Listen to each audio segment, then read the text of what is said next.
need. Hello and welcome to the debut of Star Trek Perseverance. We're really excited to bring this to you guys. Hopefully, my settings are not too pitchy.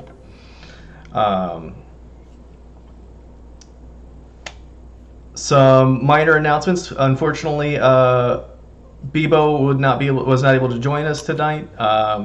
She is flying around doing things.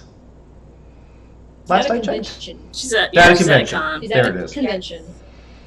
I am slightly monitoring check, so just let me know if the sound is not great, and I will try to my best to fix it.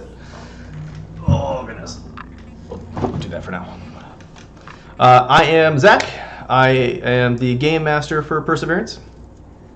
To my above me, we have the illustrious Jay at Nalawu. That away, we've got Blythe Kala. Kayla, I'm sorry. For some reason, I thought it was a StarCraft thing. That was my real middle name. Okay. To my left, we have at the DM, Sarah. Hello. I'm off duty. I'm playing Kaya. Always wonderful to have you. And to my right, we have Marion. Hi.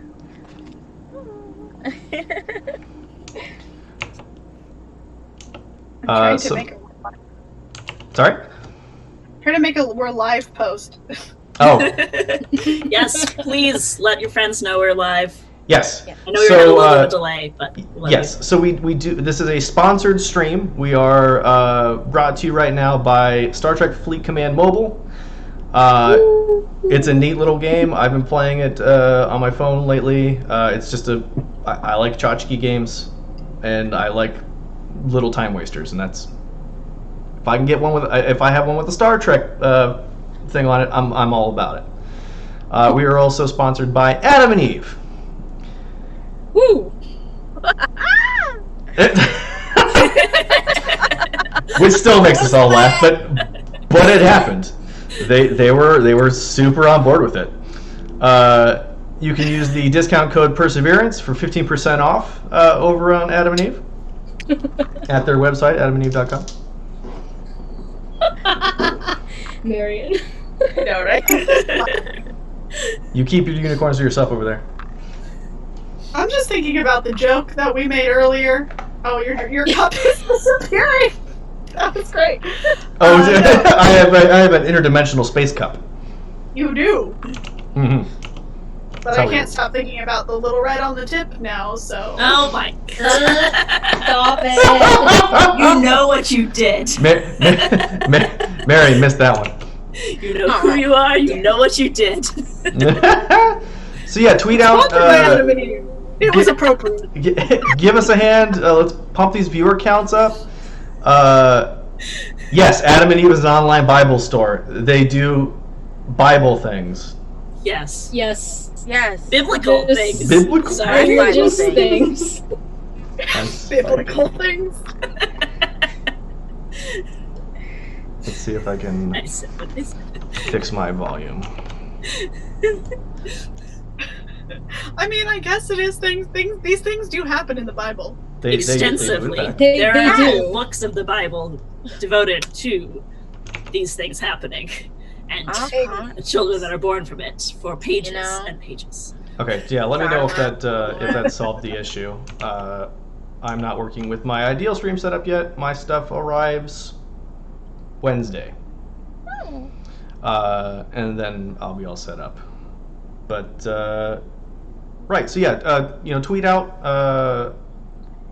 You're obviously on the channel. The more folks we can bring in, the more sponsorship we get, and the more folk get paid,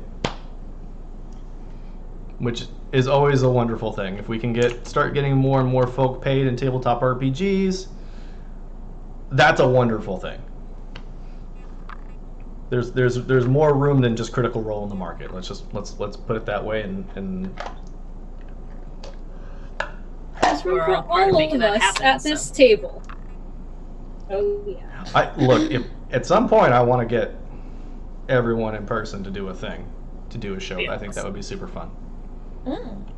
That would be so much fun. Super duper fun, yeah. The book of... Oh, God, chat, please.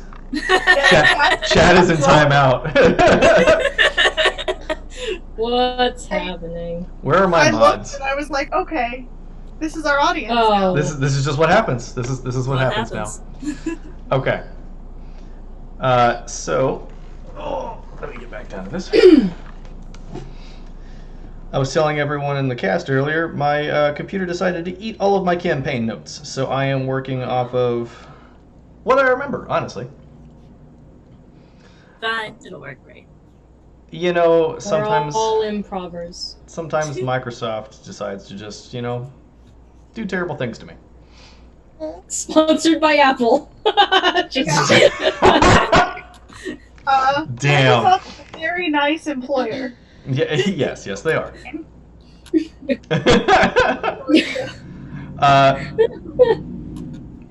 So as our game begins, everyone is at Earth Space Dock awaiting assignment. Lieutenants Rennell and Wilson, y'all are in the medical clinic on Earth Space Dock, and you are talking with the head doctor there, and it's the doctor. I just realized that only maybe 2 of you know who I'm talking about. Awesome. And as the camera kind of pulls in on the doctor, you hear him saying, well, he's talking to the 2 of you specifically, since you are, awaiting assignment. He says, well, this is just preposterous.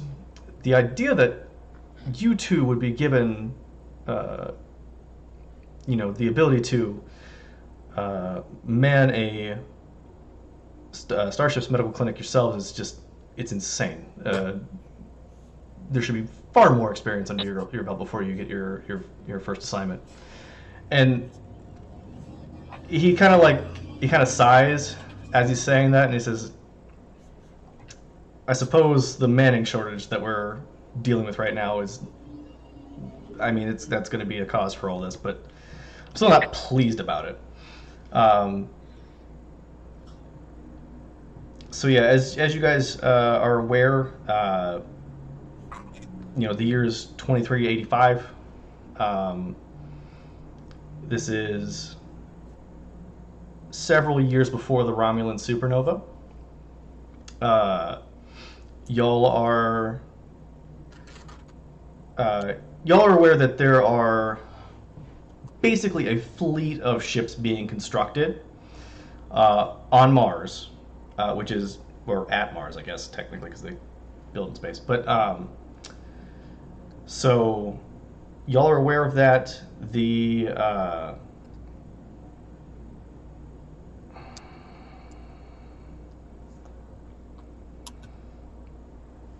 Right. So you are aware that the rescue operations are basically not underway per se, but they are gearing up for a large-scale rescue operation of the evacuation of Romulan. Basically, any place within Romulan space that would be affected by Romulus basically going critical and exploding. The star, supernova. And y'all exist in this scene. That's where we're assigned to them. That's where we'll go, sir. Indeed, I agree. Oh, I know. I know that.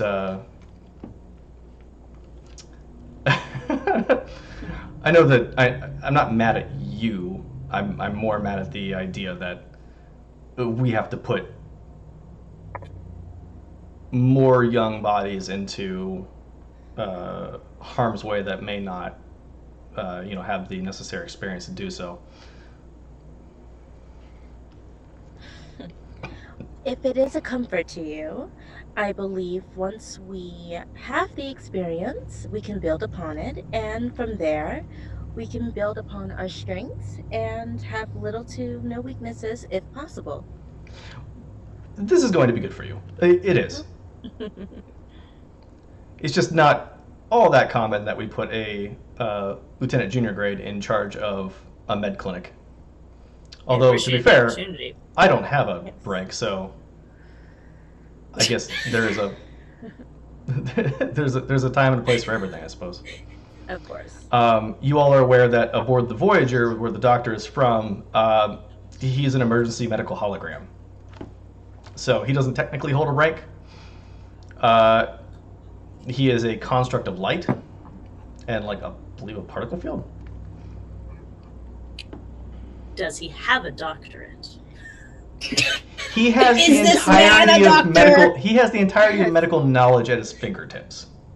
Wow. Okay. Already? Close enough. Already synthetic life is getting dissed. See Photons how it and is. force fields, yes. Light.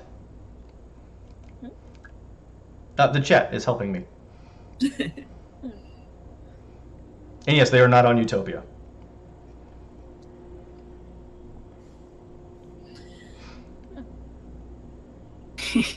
He is a doctor. He's personally a doctor. Jack Well gets then. it. Yeah, you know what? Yeah, chat's got it. Good job, chat. Okay. Is there Right, anything so, further we should know about our placement? Only that you'll be aboard an experimental vessel. I don't know much of anything because nobody bothers to tell the emergency medical hologram anything. And he gets, you see him get like kind of a little pissy about it and just kind of folds his arms and is mildly annoyed. But as far as I've been able to tell from what people have been saying, who have been just brought down here on random business, is that it's an experimental vessel, and that's about the extent of my knowledge on the subject. Understood. Okay.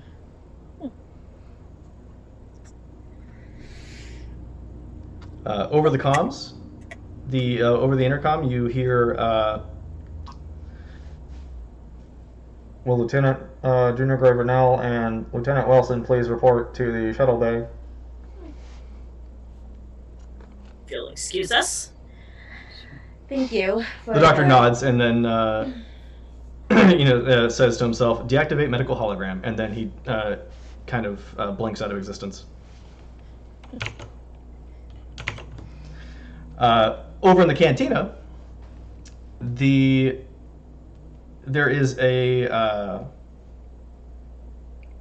exceptionally tall and an exceptionally small pair sitting at the bar,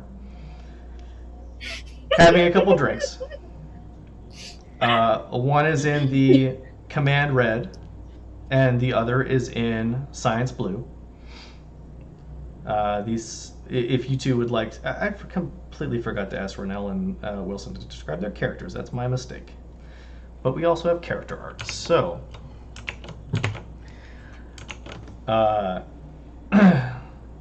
camera pans in. We see Byron and Etelinia sharing a drink. Wow.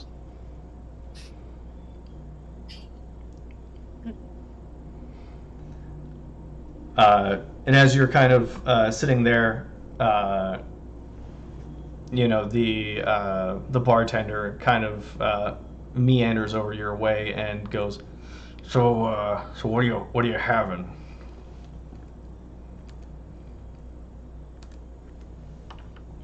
Having a drink? This is a bar, yes. I suppose I will have whatever's good. I don't really have any preferences. Taste buds? Per se. I'm sorry? Taste buds? Do you not have taste buds? I do have those, yes. I think, yes. Not like humans per se, but I can taste food, yes. I do not have taste buds.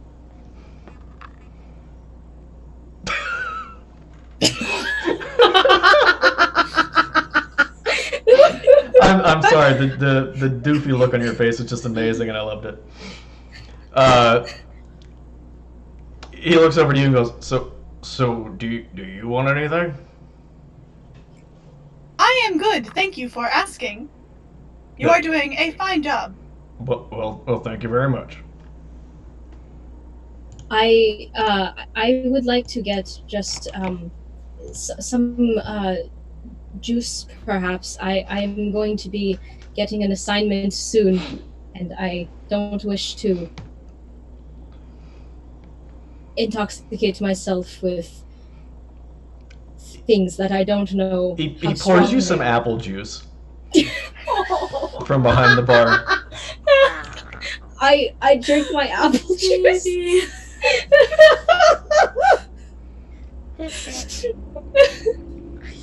Is it a sippy cup or like a straw? Do I have a straw? You have a crazy straw.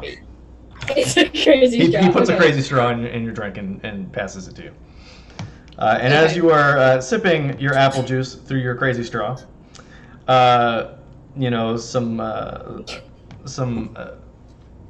officers show up, behind you and like give you a good clap on the back and start to congratulate you on your first command. I'm very surprised. I am. Your little feet kicking off the bar stool. More probably almost gets knocked off the stool. Yeah. They don't hit you that hard. I am 4'3" tall. Byron, how tall are you? Would you like to tell everybody? I am 6'2". Yep. So tall. There's almost a literal 2-foot difference between the two of you. And as all these people start surrounding us, I am taking their compliments in stride and just being humble and thanking everyone for their support. Do I know any of these people, or is it just like random people? There's a lot of random junior officers. You recognize a couple people that you went to the academy with. You recognize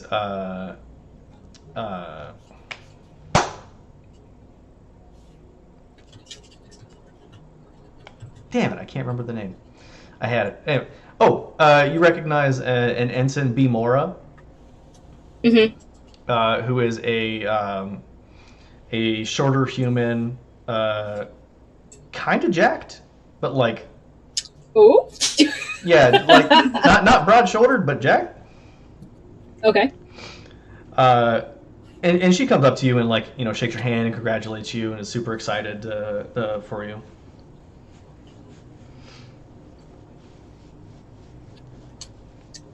Are any of these people, do I know if any of them are part of the crew, or has that not been assigned yet, / You're not 100% on that. Like, you haven't been given, like, the crew manifest the rundown yet?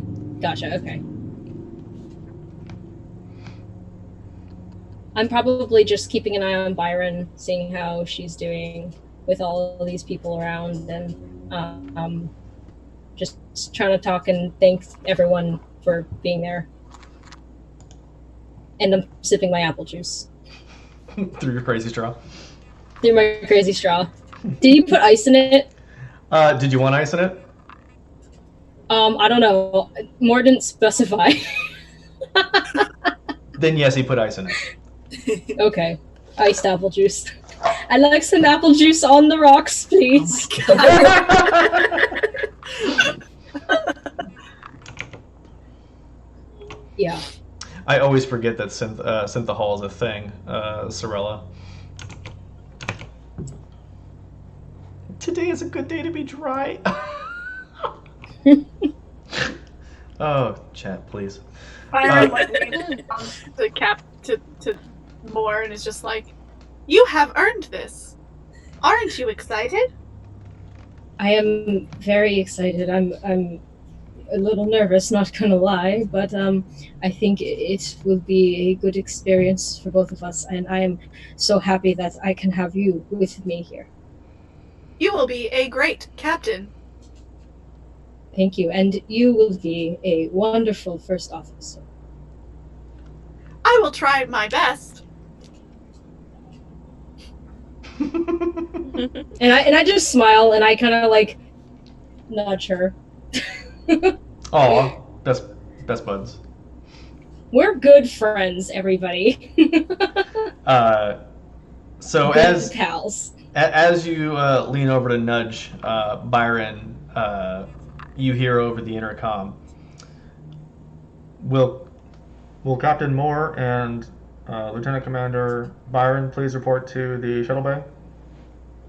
I'm gonna look up at Byron and just give her a nod and say, "All right, that's us." And I'm gonna hop down from my bar stool and head over to the shuttle bay. I know you're a lot taller than he is, but I in my head canon, like, I'm just thinking Kermit the Frog. Oh my god. Why? I don't know. Did Moore finish their apple juice? Oh yeah, no, I definitely finished it. Yeah.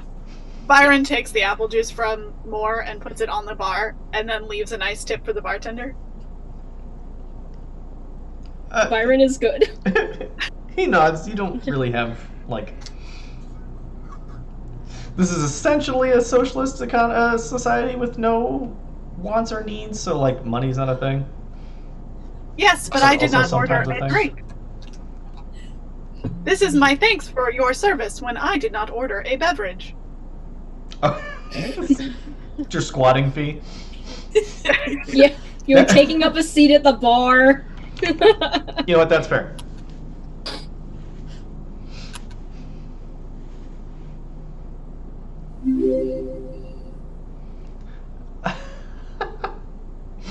Damn, you were getting shade, Jay. Me? Yeah, you. Where am I getting shaded? Atalinia is my least favorite character for adding ice to apple juice. Shocked Pikachu emoji. That's an important part of that. Sorry, I yeah. Okay. Maybe. Totally fine. So, Please. at You still have to buy things in Star Trek. yeah, it's goofy. It usually that only comes into play when they're working with like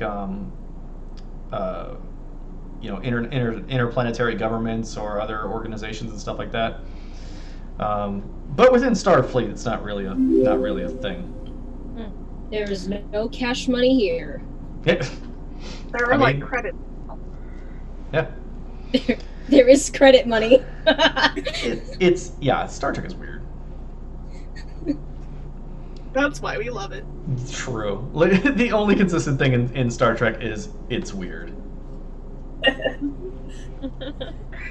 Post scarcity. Thank you. So y'all are, specifically Byron and Moore, are heading to the shuttle bay. As you get to the shuttle bay,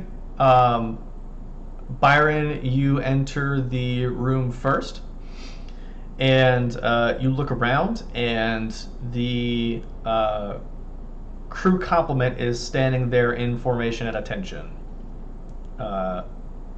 waiting for y'all to come thither. And as you enter, you specifically, unless Captain Moore, did you plan to just slide in there with Byron? Well, what do you mean? Like we're walking together, but Byron's taller than me, so I'm assuming she gets there first, unless she purposely walks behind me. That's a Byron thing. purposely slows her pace. It's that comedic gold bit where like I'm walking normally and you're taking a step like every 5 steps or something.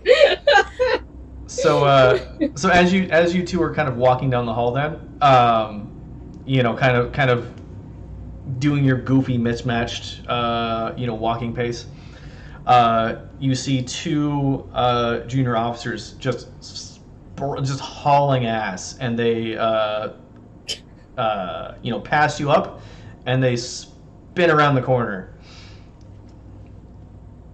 Do I get a good look at these people? What You they, do. You do get a good look at them. One of them is enormous. This is the guy who is like 6'5". This is your broad-shouldered dude. He's got a bit of a dad bod. He is human, and then next to him is how to describe this guy? He's shorter than the tall guy, but not by a whole lot. You can tell that he is Vulcan, and he has a very traditional like Vulcan look to him. So he's got the bowl cut and the slightly pointed ears, and you can see that they're both wearing yellow. Mm-hmm. And they just kind of like run past us. Like, they run past you specifically into the shuttle bay that you are heading to. Okay, I don't think Moore would say anything, but I would just take note of that. Okay. Something tells me some of our crew is late, Captain. Moore just chuckles a little bit, and I'll say back up to you. You don't say. At least they are trying. We should.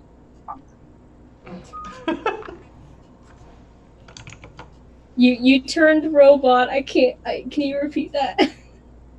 At least they are trying to be prompt in their tardiness. It shows that they are going to try their best, perhaps. Okay, so the two of you round the corner. Shake my head, and we're gonna walk in. Yeah. The two of you round the corner. So, in the military, oh god, I'm trying to remember how this works. I believe it's the highest ranking person walks to the right. So, as you are rounding the corner to the left, Byron, you are the first thing anyone sees. And you see the entire formation basically come to attention, heels click, ready to go. And then from around you, I guess it would be your mid-waist, your torso, swings the captain. Byron just points at Moore and is like, "You're a captain."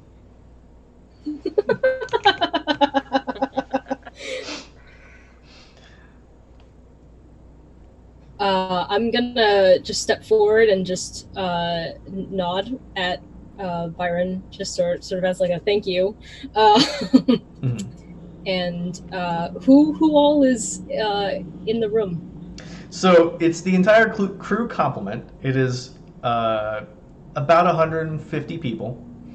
Oh give or my take. gosh! Okay. But at the head of every element is the bridge officers. So you see the two people that you recognize are standing up front.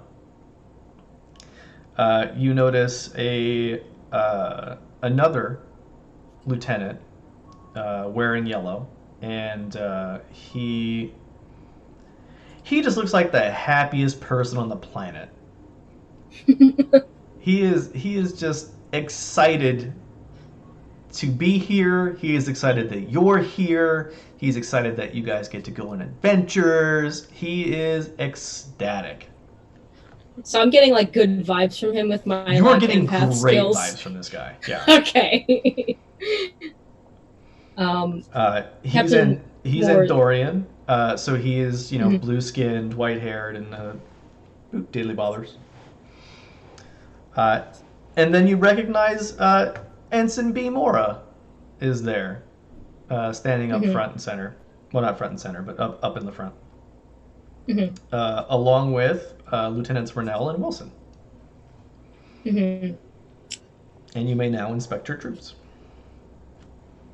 I will just sort of take in all of these people, and it has finally sort of hit me and settled in that this is really happening for me. And I'm probably, or I'm not probably, I am nervous, but I'm trying really hard to sort of hide this nervousness. But the crew can probably see my hands, which the species that I'm playing has 4 fingers, and I'm probably just ringing. My hands are probably folded in front of me, but I'm probably fiddling with my hands just ever so slightly as I gaze over everyone. And I will say, greetings, everyone. My name is Etelinia Moore, and I will be your captain for this journey. You may address me as captain or as Magier, which is a honorific from my culture. Either is fine. I look forward to meeting with all of you and getting to know all of us as a team, and I'm looking forward to our adventures together and hope that we can do some good. And I just kind of like, I feel really awkward and not super confident in that sort of like first meeting, but I'm gonna sort of step to the side slightly and gesture up to Byron and say, and this is Byron. She is going to be your first officer. Byron, if you'd like to introduce yourself, anything? Hello, I am Byron. I am also the Chief Science Officer, so if you have any scientific-related questions, I am the person to go to. It is nice to make your acquaintance.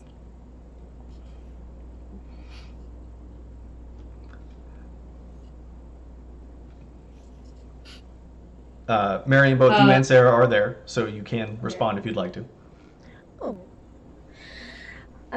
It's a pleasure to meet you, Magier, and First Captain Byron. Thank you. First officer. Oh, my apologies. First officer.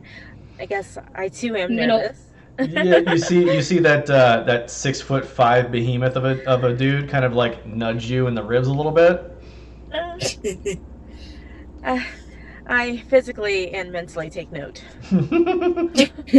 I'm gonna walk up to Mariah after she introduces herself, and I'll just reach up for a handshake.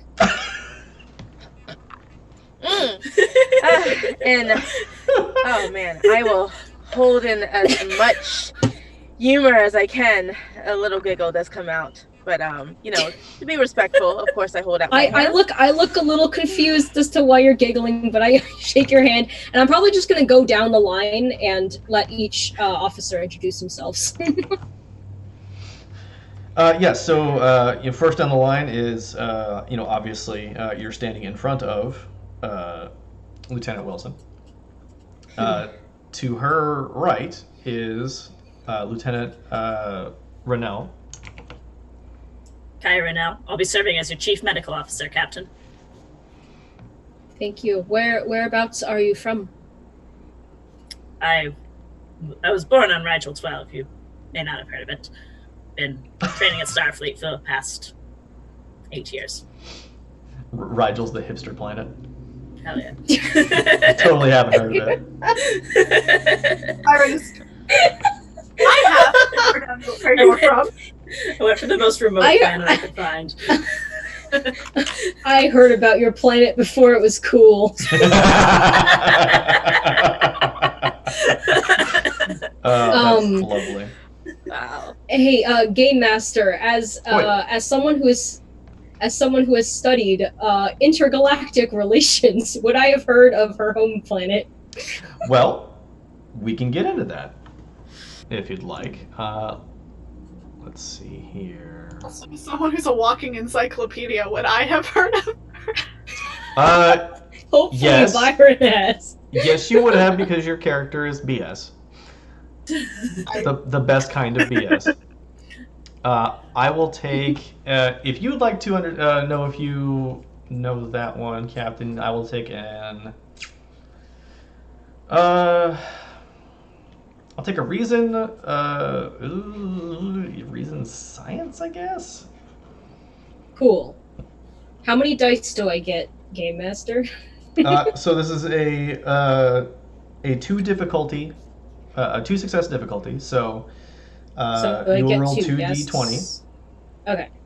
Cool. and you will try to beat the try to roll lower than your reason and your science put together. Yeah, so my reason is a 9, my science is a 4, so I'm gonna try and roll below 13 on both of these. First roll of the game.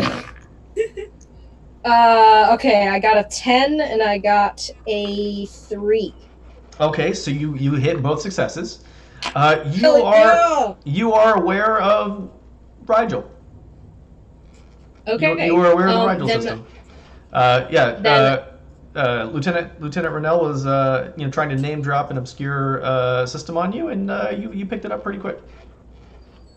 Can I like just subtly drop like some random fact that would show her that I know where she's from?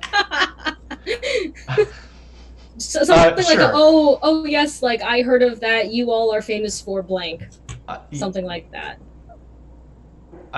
Yeah, I'm not super familiar with Rigel customs and courtesies, but yeah, you can do that. That's a thing you can do. Okay, so I But shake I her will hand. take so for that, go ahead and add 1 momentum to your pool. Okay. I am just tracking these with D4s, so I will just take 1 and put it with my dice. Yeah, however you're tracking it, it's fine. Cool. Works.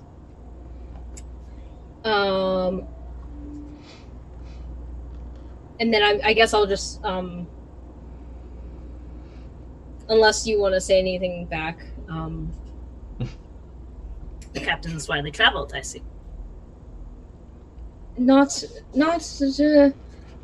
traveled, I suppose, but more well-read, I suppose. Yes. And Look forward to serving with you. and you. And I will move down the line. Right down the line, right next to Lieutenant Rennell is Lieutenant Mori. She is a mid-sized Bajoran woman. Relatively dark skin, brown hair, and she looks down at you and says, "Lieutenant Ida Mori, sir. Captain, I will be your chief of security." And she Nice to reaches meet out a you. hand to Jake. I shake hands. Awesome. To Lieutenant Mori's right is that real big MFer. The And, big guy. All right. The big guy. He introduces himself as Ensign Lars. And he says, "Oh, hey, Captain, how's it going?" I am fine, And thank he's like, you. he just basically towers over you and looks down. I know. I take a step back. So So you I have to don't- crane your neck up. I don't have to. Yeah, like just. I feel small. He takes a knee in front of you. How tall is it? Please. He is 6'5". $6'5"? He is several inches taller than you, Byron. In all your Yeah, tall this golden is glory. 3 inches. This- 3 inches. This is the how to talk to short people meme. Oh my god. Yeah. God. Um, Byron just kind of like looks. When he kneels down in front of me, I am just going to just put my hands up and just say, "Please don't do that." Mm. He nods and stands back up at attention and says, "Oh yes, Captain." He is awkwardly stiff at this point. You At ease. Don't. Thank you. Lars is human? Yes. Lars is human, yes. Lars is human. No, as far as you can tell. As far as you can tell, he's As human. far as I can tell. Gotcha. Well, I'll just shake his hand and thank him for his service and keep moving. As a note for later, you did not ask what he did, so he didn't tell you. We'll make that a surprise for later. I honestly more was probably just taken aback by how tall this guy was, and then also thrown off by him thinking kneeling was going to help. He a big boy. He's a big boy. Yeah. Next to him is you can tell by his rank, he's Lieutenant Commander. He says, "My name is Lieutenant Commander Siren. It is a pleasure to meet you, Captain." Thank He you. gives you a small nod. Handshake, as I do for everybody. He returns your handshake and says, "I will be your tactical officer on this journey." Very good.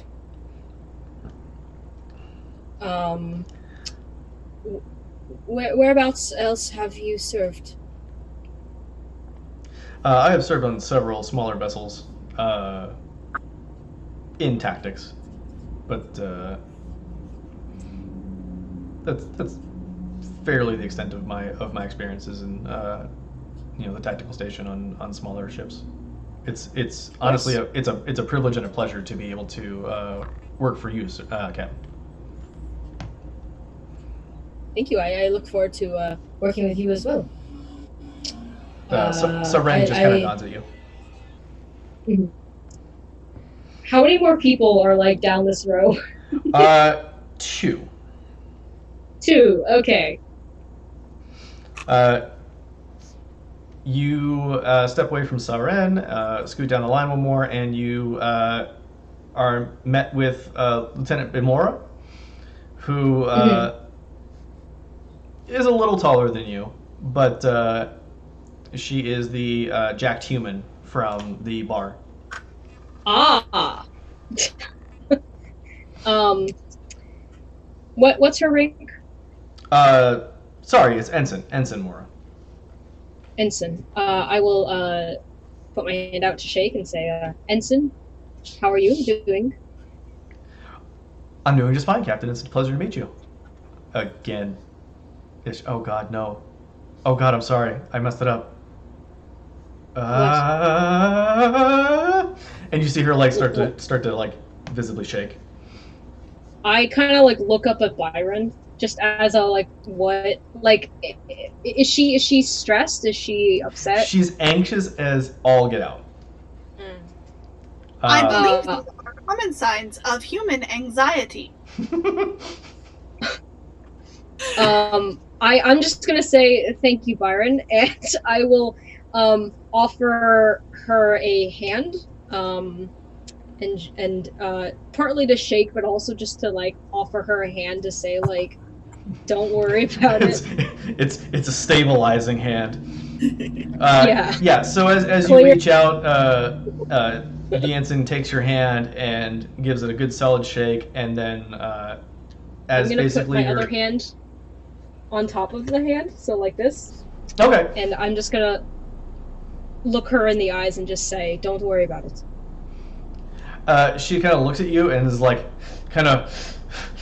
just kind of huffing a little bit, and then like calms down as she's kind of This is looking. why we have a counselor on the ship. Be sure to make use of her services. I'm gonna say thank you, Byron, and I'm gonna look back at her, and I'll just tell her like, just breathe, just breathe. And she starts to do that, and she calms down and says, "I'll be I'll be handling operations on board the ship, sir, Captain." Nope. And you see her start to kind of not super melt down, but she kind of melts down. I'm gonna just like pat her hand and then let go, and just walk away.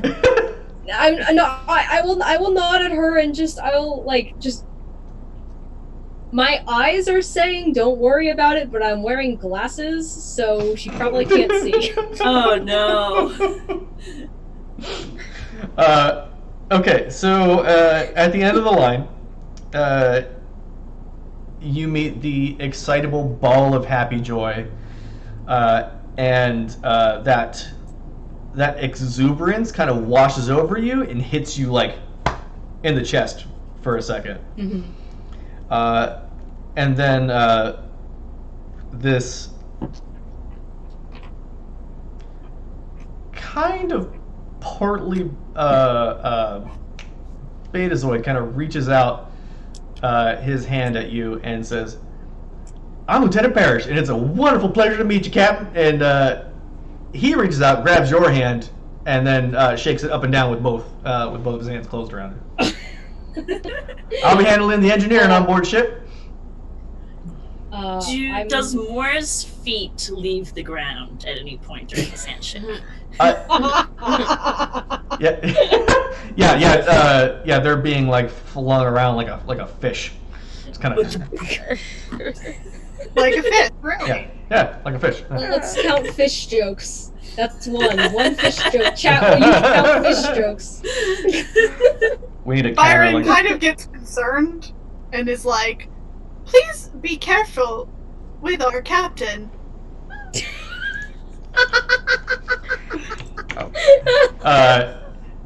Yeah, so he looks a little sheepish and his face turns red, and then he puts the captain down, I guess.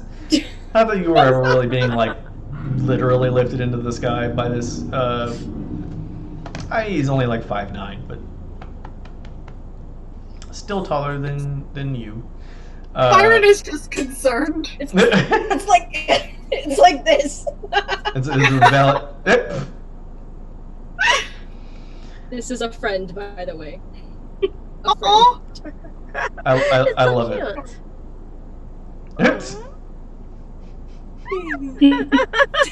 Okay, that's kind of cute. So that is your last bridge officer, or just in your officer cabinet. Did you want to say a few words to the crew? I probably after I've gone sort of down the line meeting all the senior officers, I will head back up to the front. Have we gotten our ship assignment yet? Like, do I know what's sort of happening here? Oh, excuse me. Yes. So each of you was sent basically, for all intents and purposes, an email. An email, okay. Not really an email, but an email. A message from Starfleet. Assigning each of you to, with your orders, assigning each of you to the USS Perseverance, which is a Nova-class science vessel. Yes. And you were in the shuttle bay heading out that way. Gotcha. Game Master, quick question. The stuff that I sort of established in the captain's log that I wrote, has that stuff happened? Like, have I don't remember. It's basically, I moved in early and I got a tour of the ship and... No. No, I'm looking at it right now, no. Okay, so this hasn't happened yet. Okay, cool. Then I probably will get back up to the front of the room and I will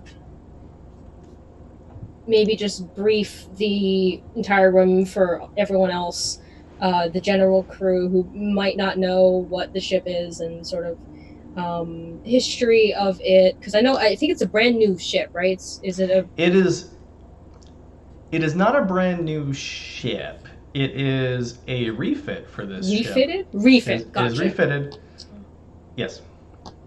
And you are keenly aware that it has a experimental system on board. What is the experimental system, Game Master? It is called the Experimental Modular Improvement System, or the EMI system for short. EMI? EMI. Experimental Module. Experimental System. Modular Improvement System. The military love our acronyms. Gotcha. Mhm. EMI. Mhm. So I'm probably going to explain that to the crew and just like tell them like sort of what that is, and I'll say probably talk about sort of just logistical stuff, I suppose, and then at the conclusion of this I guess pseudo briefing, I will ask for Lieutenant Parrish to just to have a separate, just one-on-one chat after. Okay, so everyone starts to board their shuttles, and you all start to basically be flown out to the Perseverance. The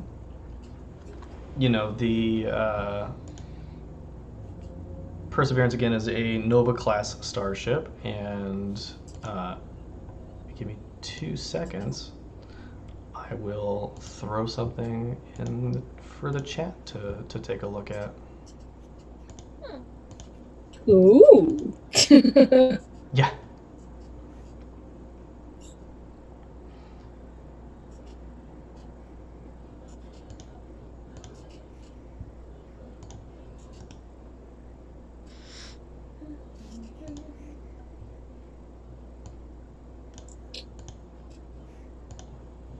Byron tells Moore, "That was a good speech." I love it. Really? Thank you. I'm pretty nervous right now. Ooh. Kaya's trying very hard to keep her fairly neutral demeanor, but there's some hard eyes going on. Mariah Eyes for what? For the ship. You get the sense that despite her more restrained mannerisms, she's beyond thrilled. Yeah, so the shuttles are carrying you out, and you guys are actually able to see the Perseverance in still basically in space dock, but like you know that the ship's basically ready to go. It's just waiting on y'all to get on there. Mm-hmm. Byron turns to Kaya and is just like, "It's quite pretty, don't you think? It's quite amazing." Trying to start a conversation with the crew. Lieutenant Riddell is just ignoring you, and is just I enthralled with. support Byron wholeheartedly. Well, Mariah overhears Byron trying to make small talk, and I agree. It is, pretty. She's amazing. Kaya just says softly. It is a wonderful honor to finally be a part of my own crew. I agree. It's different.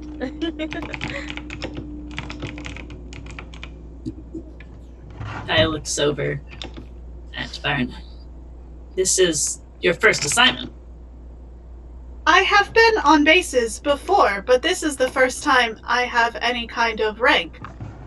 They gave me an honorary rank when I was promoted to executive officer.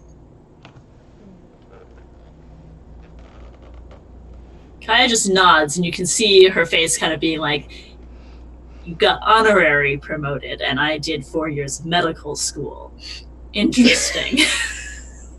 Do you say that out loud? No, but her eyes are she's going through a little bit of a face journey. Face journey. Byron doesn't I've never heard it called that before. That's amazing. Mariah senses the tension and makes no comment. It's not tension exactly. She's just, Hmm. I did do hard work for years on those bases, but I am much younger than humans. How old are you, Byron? I was created 10 years ago. Oh, Byron is 10. 10. I Mariah. I suppose that at least you didn't have, well, there aren't baby androids, right? You know, you've Not that I been am aware. mostly... Okay. I was a full-grown adult when I was created. Though I suppose someone could create a child if they wanted to. But I don't know why you would want something that does not age. If we start from age of adulthood, we're basically the same age. That's a question Kinda for sort of- Stanley Kubrick. Claps Byron on the shoulder.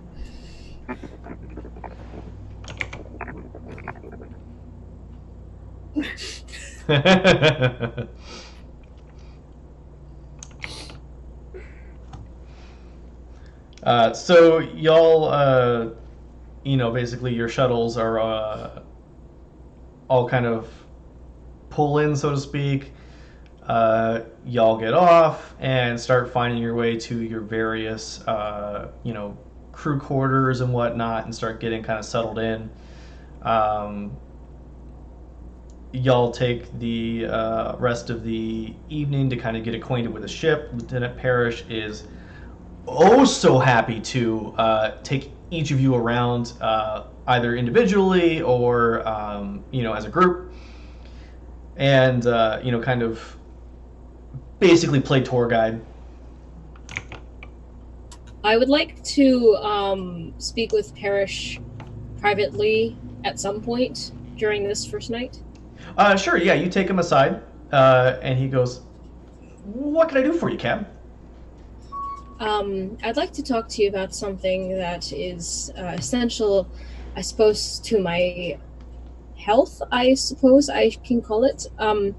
It would require, I'm asking you as the engineer, light bothers me that's why I wear these spectacles, and I would like, in my quarters, in my cabin, if it's possible, you can help me rewire the lights so they don't turn on automatically. You when I don't come need to. All you need to do is tell the computer what you like your lights at, Captain.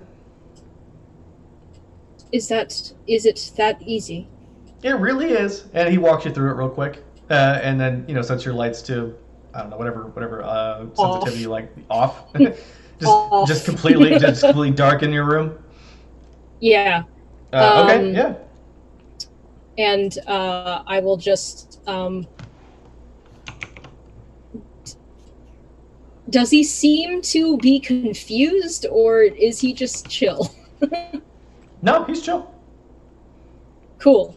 Then once the lights are just straight up off, I will thank him, and I will go into my rooms and probably remove my glasses, and I'll just start unpacking my stuff and setting up my room Excuse me.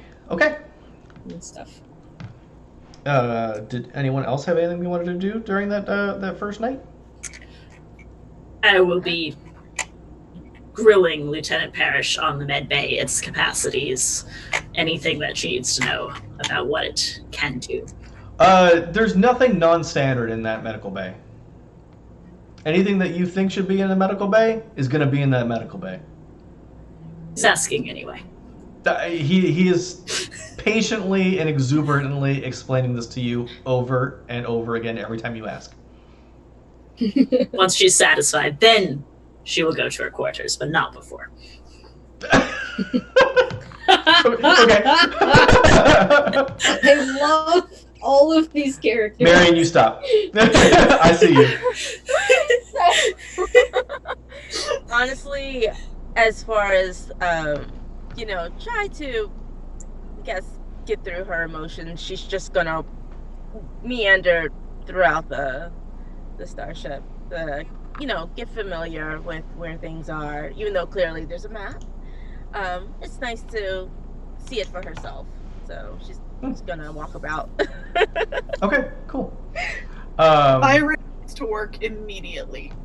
Okay, Byron gets to work just sciencing up the place. Yep. All right, I dig it. Don't gotta sleep. You know what? That's fair. Captain, while you are kind of doing your thing, you get basically your mission brief. You have been tasked with,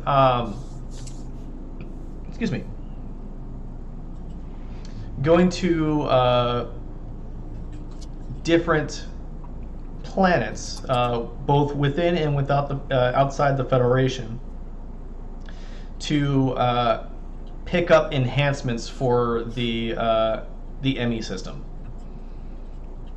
Okay. Your first pickup, basically, you're essentially running errands. Okay. Your first pickup is in the Optera system, specifically Optera 4. Optera 4 system. Cool. And they just want us to go around and pick up various parts, is it? Like, yeah, basically physical... various. You are aware of the classified nature of the vessel, in that it is essentially, it's almost as though it's data given starship form. It is a vessel capable of being upgraded immensely. And as such, when it was being built, it was being constructed in various different places to give it, some manner of not redundancy. What's the word? Compartmentalization, right? Mm-hmm. So these folks were working on science systems. These folks were working on weapons. These folks were working on sensors and all that jazz. And your goal is to be able to. You are basically test driving new hardware that is plug and play, which is not something that's super common in Starfleet. Just in general, just in starships in general in Starfleet.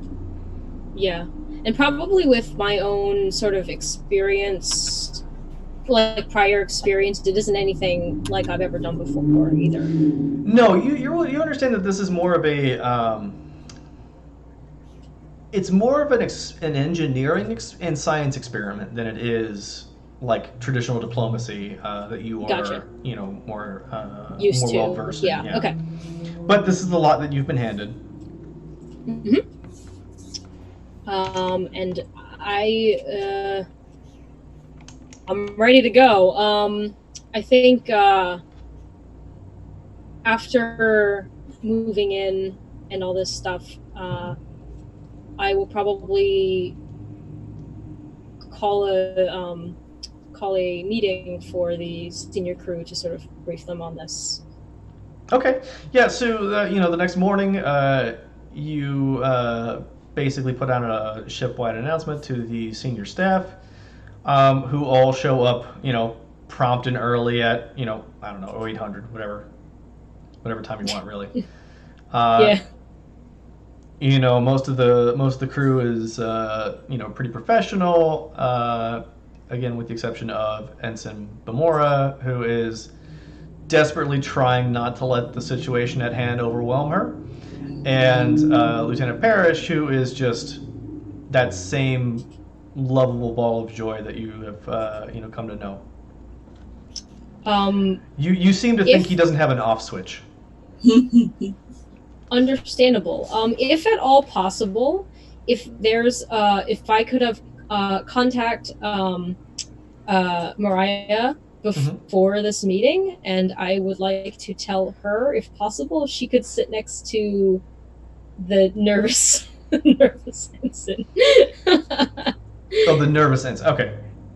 Yeah. Yeah. If she could sit next to her, that would be great. I mean, you guys can have that conversation, yeah.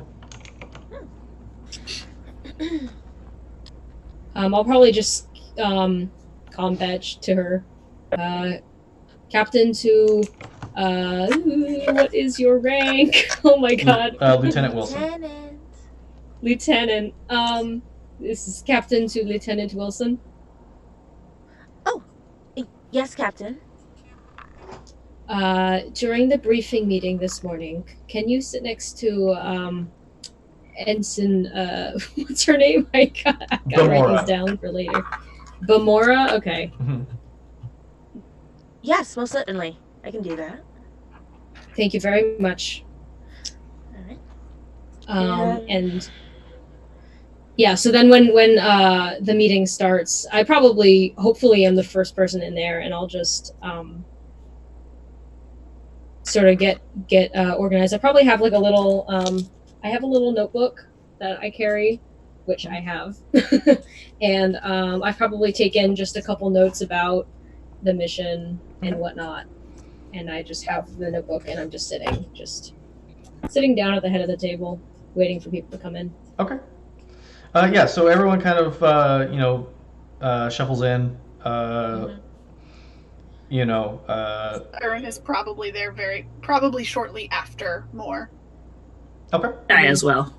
At least 10 minutes early for any meeting. And of course I arrive and I find Ensign Gamora and, promptly sit next to her. Okay. Yeah, so Ensign Bamora kind of like looks at you and then looks back down at her hands, and you can see her like kind of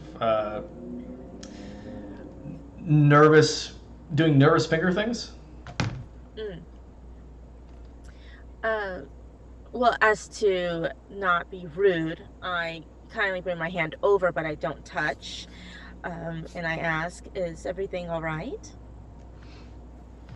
Yeah, I'm just nervous for my first big assignment. And of course I respond very calmly. I totally understand. I actually felt a little nervous myself, but hey, first time for everything, right? She smiles at you and then says, yeah, I guess so. All right. Well, just take it easy, one breath at a time, yes? We can do this. Okay, thank you, Counselor.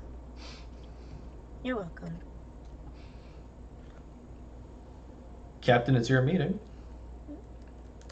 Yes, so once everyone else gets there, I just have a quick question for you as well. You Sure. said that this upgrade system was confidential. Am It I is allowed to tell the rest of the classified. classified? Yeah, so Lieutenant Parrish would just know about it. He would have been briefed already. This is your opportunity to brief the rest of the crew about, that system. Maybe not specifically how it works, because you might not know specifically how it works. But Mm-hmm.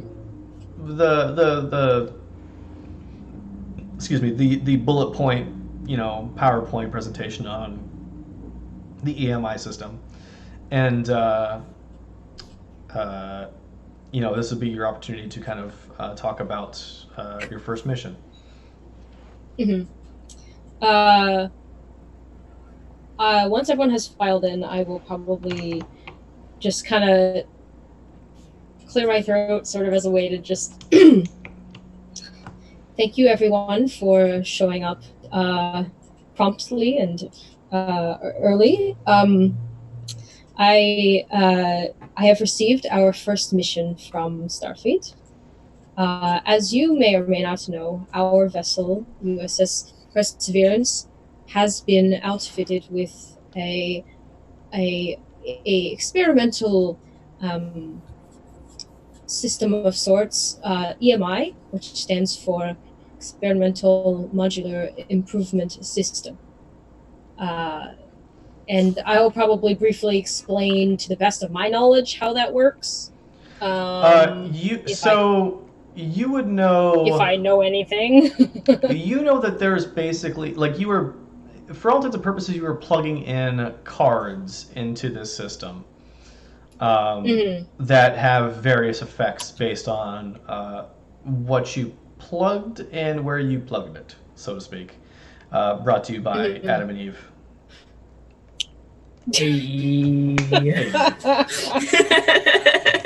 So,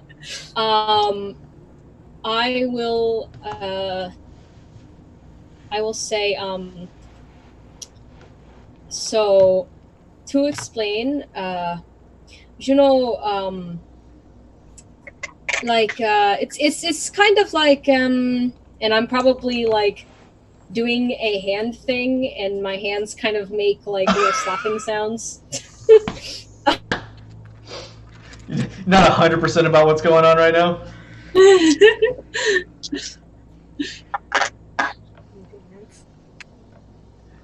It feels like me at the beginning of the show.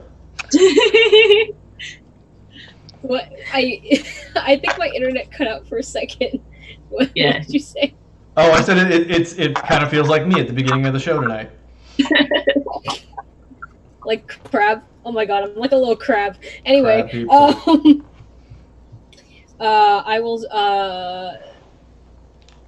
say so it's kind of like the old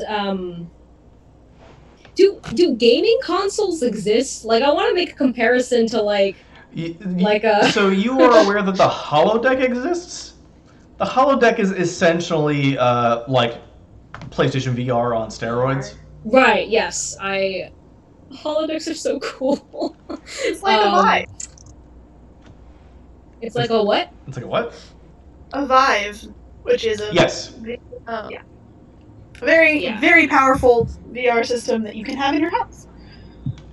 Okay, so then maybe I'll just compare to the holodeck then, and just talk about how, how we have a holodeck that we can program, and it will produce different things depending on what we ask it. Our ship is kind of the same way, where we can get different module upgrades per se, and it will allow our ship to do new things, more interesting things. We have been sent basically to experiment with this new sort of system, perhaps. You're aware that these modules aren't single use either. Like, if you wanted to, you could pull one out from sensors and run it over to engineering and pop it in. New engineering stuff happens. So the idea is to be like a super flex. Like the idea is to make refitting ships not necessary anymore. Gotcha. So then I explain that. Okay. Moore is doing their absolute best to make this sound interesting. Ensign Lars is nodding off in his chair, and he's just kind of like. Kaya's going to deliver a well-placed elbow. Yeah, how far away is Lars from me? Can you see that? Can we? Yeah. You can see the elbow. Lars is let's just say he's like 4 from your right. Then I will. He's 4 chairs I'm down. gonna do that. I'm gonna do that thing that my teachers in high school would do, where they just stop talking.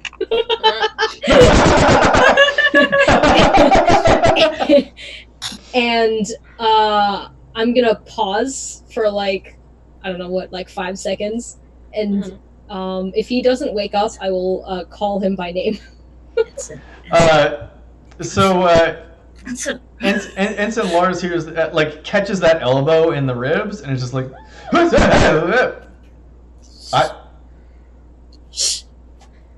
and you see him just kind of glance around the room back and forth. I'm just gonna clear my throat to sort of like hopefully get his attention back on me, and I will say, Ensign Lars, when I'm speaking, I expect you to listen. Oh, hi, Captain. I'll be sure to be on that from now on. Just the science and mumbo jumbo doesn't really do it for me, unfortunately, but I'll do my best. Thank you. And then I will pause, reset, and continue explaining this. And then the last thing I'll drop, I suppose, is our first destination, Octara 4. Yes. Optera 4. Octara 4, Op. excuse me. Optera. Mm-hmm. Oh, Optera, okay. Yes. Cool.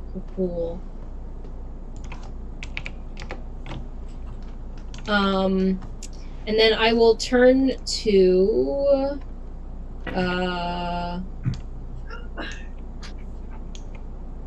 Byron has left the chat. She'll be right back. When she comes back, I will ask her what she knows about this planet. Well, that might be a good time for us to take a break then. We'll be back in 10 minutes or so with more of Perseverance. Yee! We're going to take a quick break. Blythe. What, really? Yeah. Yep.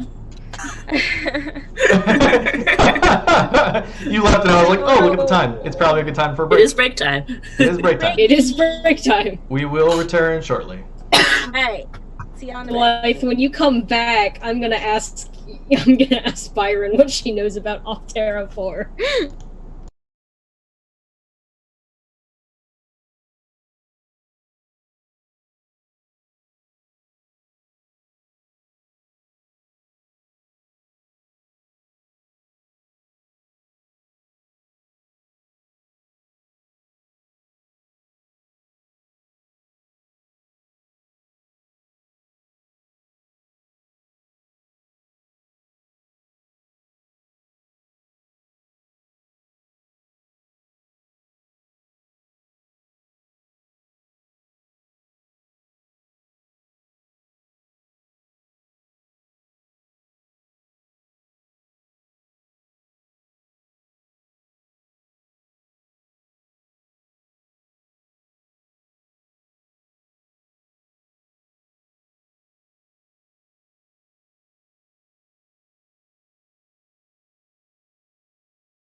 Oh, God. Y'all aren't familiar with stage notifications. Oh my God, Blythe, please.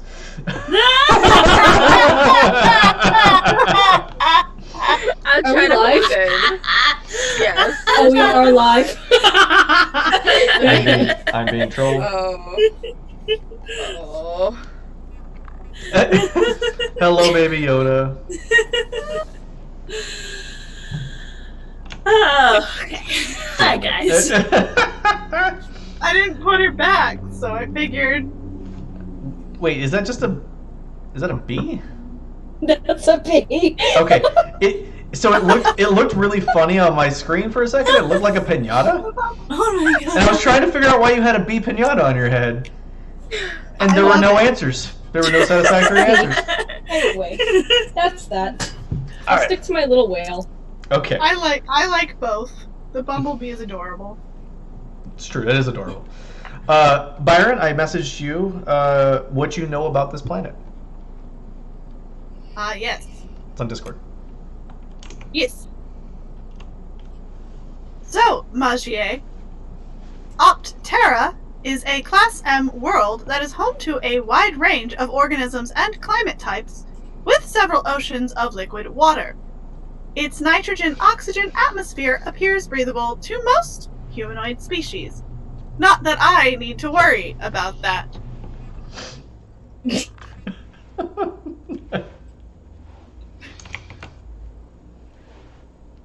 Not I that you do- need to worry about what. I didn't catch that. I'm sorry. Breathing. Ah, yes. Breathing. You will all be able to breathe. That is good news. I like Thank being you. able to breathe. Yes, thank you. The rest of the staff just kind of looks at you, Byron, and like it doesn't. They don't all do it, but in your head, it feels like they all kind of just lean slightly. Are there any further questions? And I'm also going to speak up, and I'm also going to say, yes, this is also officially our first staff meeting, I suppose. And so I would also like to open up the floor for any questions anyone might have for me or any of the other officers here. Everyone just kind of looks at you, and Ensign Lars kind of like raises his hand sheepishly.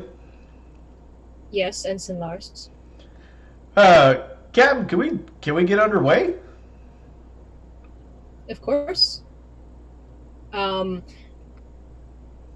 He says, I'm gonna "Wonderful," look and he around. stands up and leaves without saying another word. And then The meeting was not dismissed, Ensign Lars. he's already gone. Door's closed behind him. You're talking at the closed door, and then behind you, Captain, there is a like a window, like a viewport to the outside, and you see the stars kind of. so he just like flew the ship. So he just got us underway. Yes. Okay. Captain, I think we're going to have to be particularly clear with our communiques to that one. Lars Yes. decides the air was not breathable. The air on the bridge was not breathable. What? Cat is really trying to kill my Canadian accent. That's what's happening. I'm not sure I like this ensign. I am not sure about his work ethic. I will need to have a talk with him, I suppose.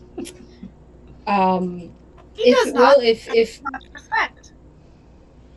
no.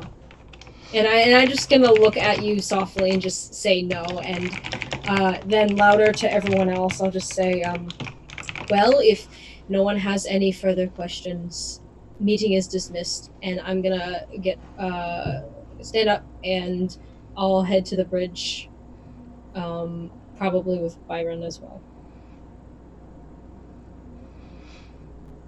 Byron follows. Okay, yeah, you two head to the bridge, and the senior officer on the bridge says, says, "Captain on the bridge." and I will walk to Captain's chair, and I'll sit down. You kind of stare at the chair for a second. You take a deep breath. You turn around and you ease into this chair, and you simultaneously feel freedom and a large weight on your shoulders. That I do. Is Lars here? Yeah, he's. I assume. Yeah. He is up and to your left, flying the ship. Gotcha.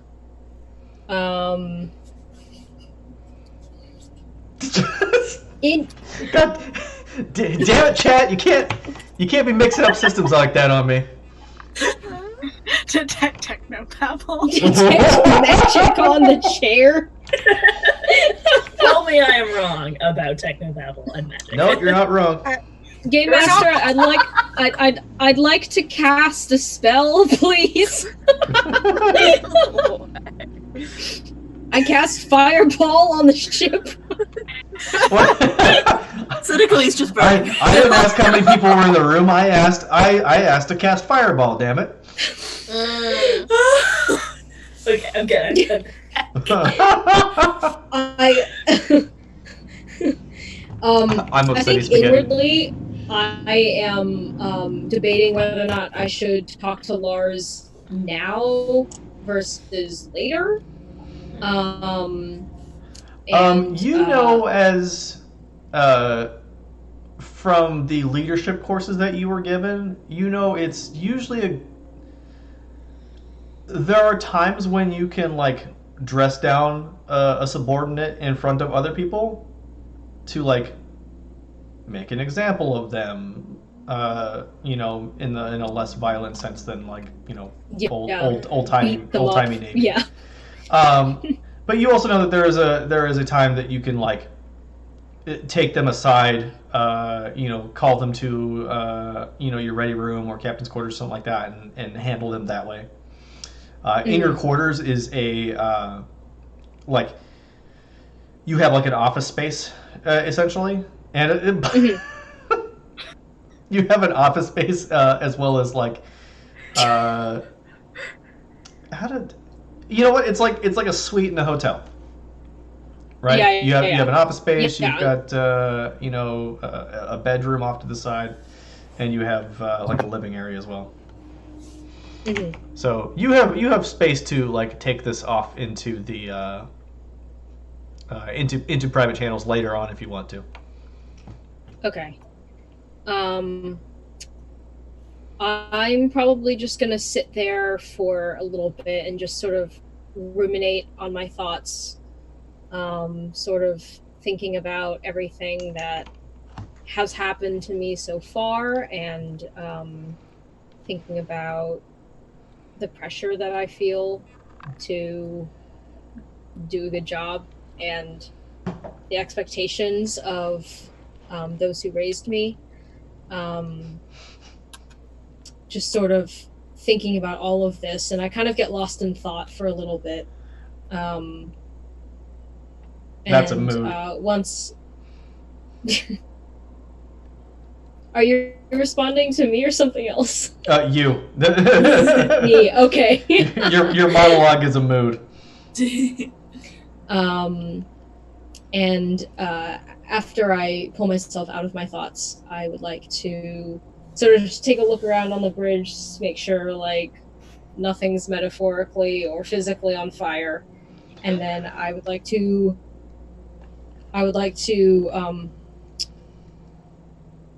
ask Ensign Lars to join me in the ready room, which I assume is just off it's just the bridge, it's just right like next other to the bridge. ships. Okay. Yeah. Cool. Then I will. So ask as him to you join me. open your eyes, you kind of look around with the other officers kind of working at their computer consoles, going about their duties and whatnot. The stars are streaking by at warp speed on the view screen. You are about to call for Ensign Lars when an alert rings out from the long-range sensors. Mhm. damn it, Mike. The readings are show strengthening tetryon bursts emanating from the planet Optera 4. Blythe, Byron, and probably which Byron would know that the tetrons only occur naturally in subspace. So these readings are pretty strange and probably worth investigating. Captain, these readings are quite unusual. We should probably investigate them. The readings, and I'm just kind of like, You're like, yes, science, go. Do science Yeah. things. I could interface with the computer and see what knowledge we can gain, but we should definitely figure out what these readings are about. yes, do that, please. Okay. So you kind of interface with the database and just give me I actually have a skill that allows me to connect to the computer and talk to it. Okay. Give me a reason science check. And it's only one So do I difficulty. combine them? Yeah, so what you'll do is your reason and your science combine together, and then that Okay. becomes your target number. You have to roll lower than that number. Hold on. Since it's a reason, since it involves reason, Mhm. does that mean my positronic brain comes into play here and I get one automatic success? Yes. Cool. Yeah, that works. Great. So you automatically succeed because this is not a super difficult. I also would have had to roll under a 17. Yeah, it Oh would my be real gosh. hard for you to screw this one up.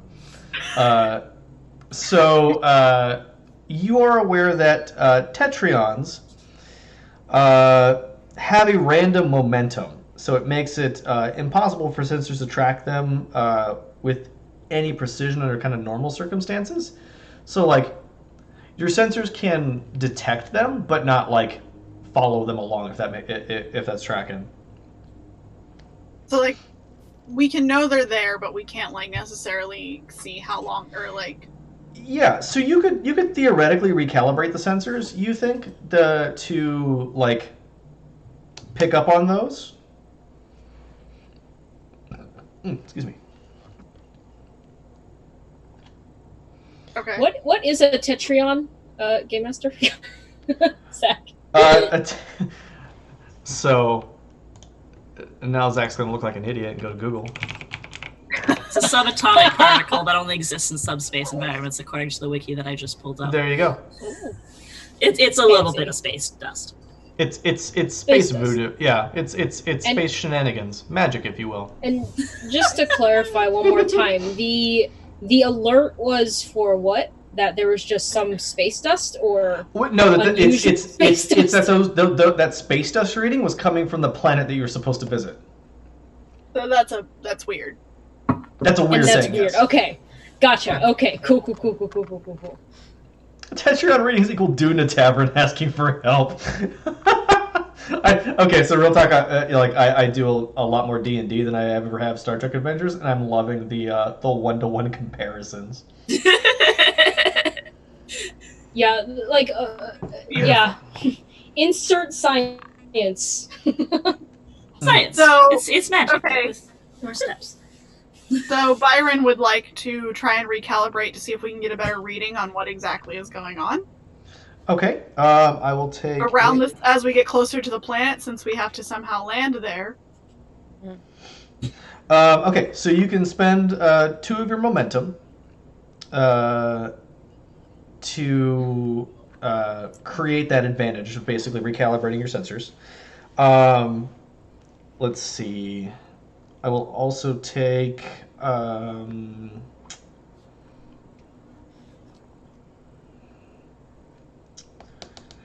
I'll take reason science, and that would be assisted by the ship's sensors and science task with a difficulty of 2.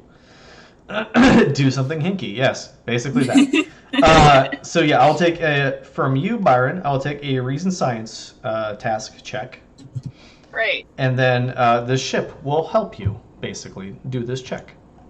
Because I automatically get a success on anything reason-based, do I only have to roll 1 dice? No, you get to roll your 2 baseline. You only have to succeed on rolling 1 of those, though. Okay. And let me. So it's like rolling with advantage. Basically, well, no, you kind of always roll 2. Like 2 is the minimum number of dice you roll typically for this, for like skill checks and stuff. I meant like for this one specific situation. Oh yeah, let's try not you to get make 2 tries. Yeah, let's try not to make like straight comparisons like that though, because well those of us who play D&D will get confused. So one of my Balance. dice was a 14, which is under my 17. Okay. Why can The I other not- one was a 19. So do I get to take the 14? Yeah. So you get 1 success from Positronic Brain. You also get 1 success from just rolling below your threshold. For the life of me, I cannot find the Perseverance's stat sheet. I know I had it saved. Does anyone have that? looking for it. Does I was anyone have looking that for it handy? as well and also couldn't find Yeah, it. So I no, wonder I if- have it on my computer. One moment. Okay. Our ship has a stat block. Yes, your ship has a Or it's stat really block that I sneaky. cannot for the life of me find. I can't find it either, and I know I'm supposed to be keeping track of that, but My desktop Oh, you know what? is Think super I found messy. it. yeah. There we go. Okay, so we're looking for sensors and science. So I will let, so combined for 15, someone may roll 2d20. I can roll them because I was supposed to be taking care of the ship. I just can't find its sheet. So. Okay. Oh Christ! My dice didn't get the message about rolling low. 16 and 17. Okay, so yeah.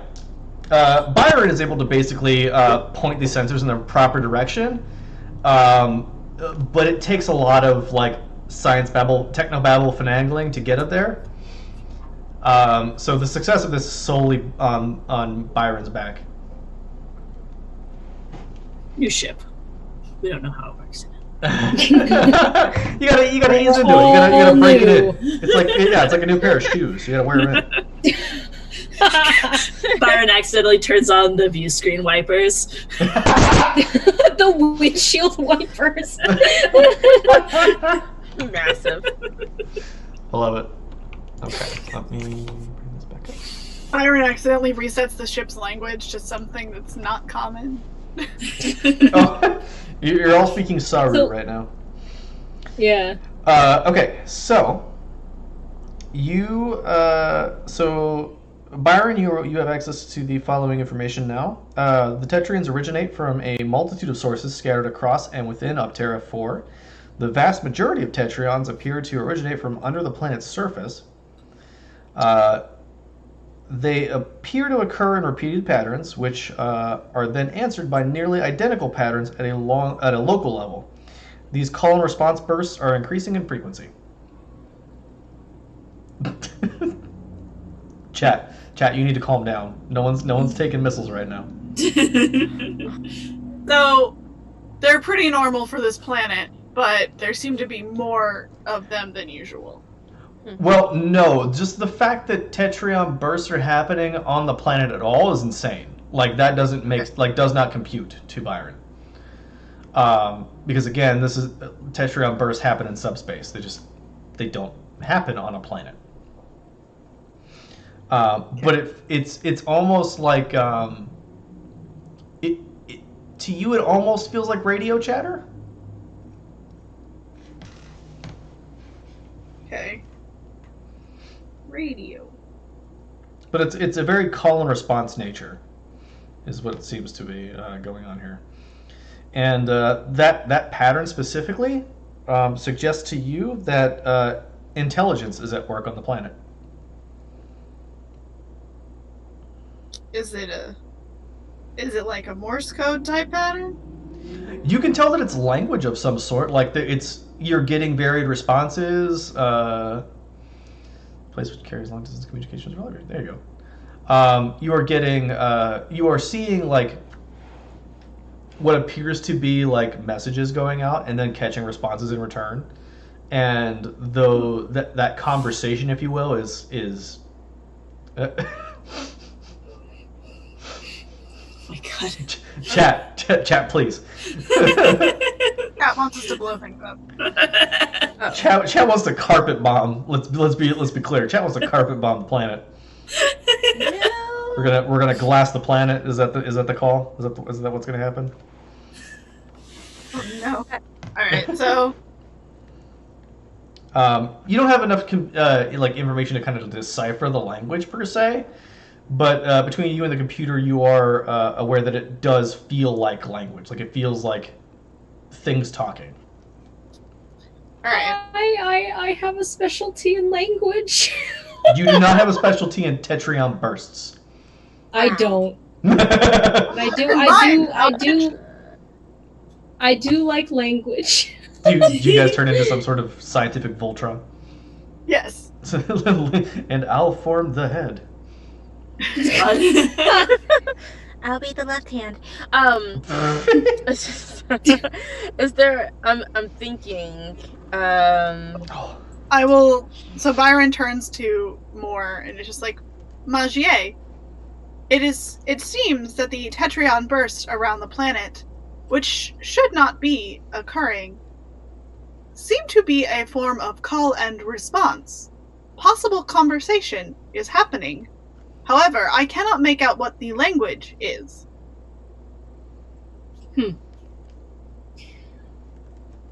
Is there something on the ship that we could use to like further examine it, or to like scan the planet for like you can scan the any planet, sort yeah. You did scan the planet clues? basically to get the readings on this. Gotcha. Okay. Tetrion bursts. Gotcha. And to your knowledge, you don't think that you don't think that the ship is outfitted necessarily to decipher an entirely new language in a medium that looks insane to you. Mm-hmm. Like most of you, like science officer aside, most of you would know that Tetrion bursts, Tetrion particles don't exist on planets; they exist in space. Mm-hmm. So, like, again, this is super weird for y'all. Could I? I'm more looks puzzled. Could I? Would a reasonable conclusion be that perhaps someone or something has been harnessing these space dust tetrions for something, and or using them for like a? So the bursts themselves, it's not a resource. It's This is happening literally all over the planet, underneath the planet. So like you don't think anyone's like gathering this stuff on the planet. This is happening natively to the planet. This is more organic in nature. I don't know about organic, but yeah, and you wouldn't. Yes, no. So suppose, long answer, no. Cool. What are the other options at this point, then, that I could logically come to the conclusion of trying? You know that.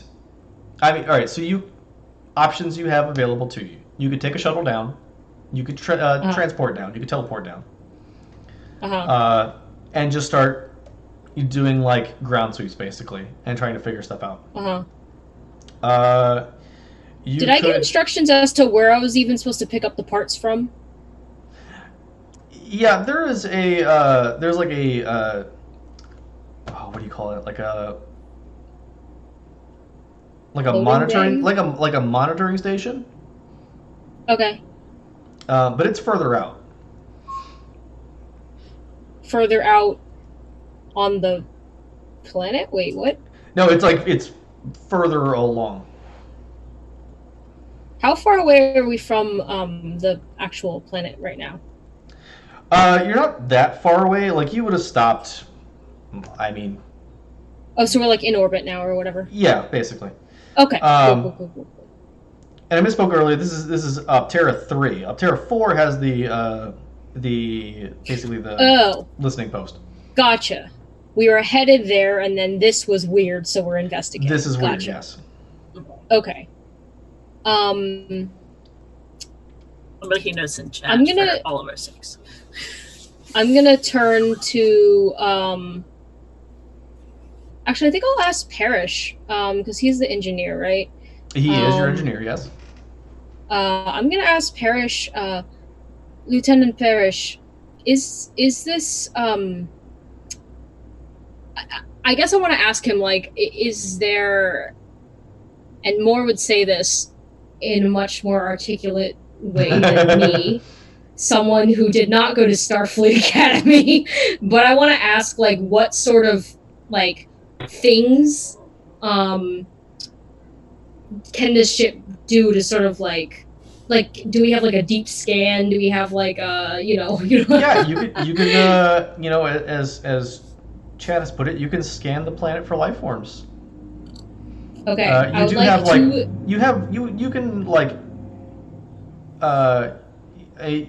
now that you've dropped out of warp, you can kind of like point your sensor. Just think about it this way, right? So like the way that most radars work, a lot of radars work in either one of two ways, right?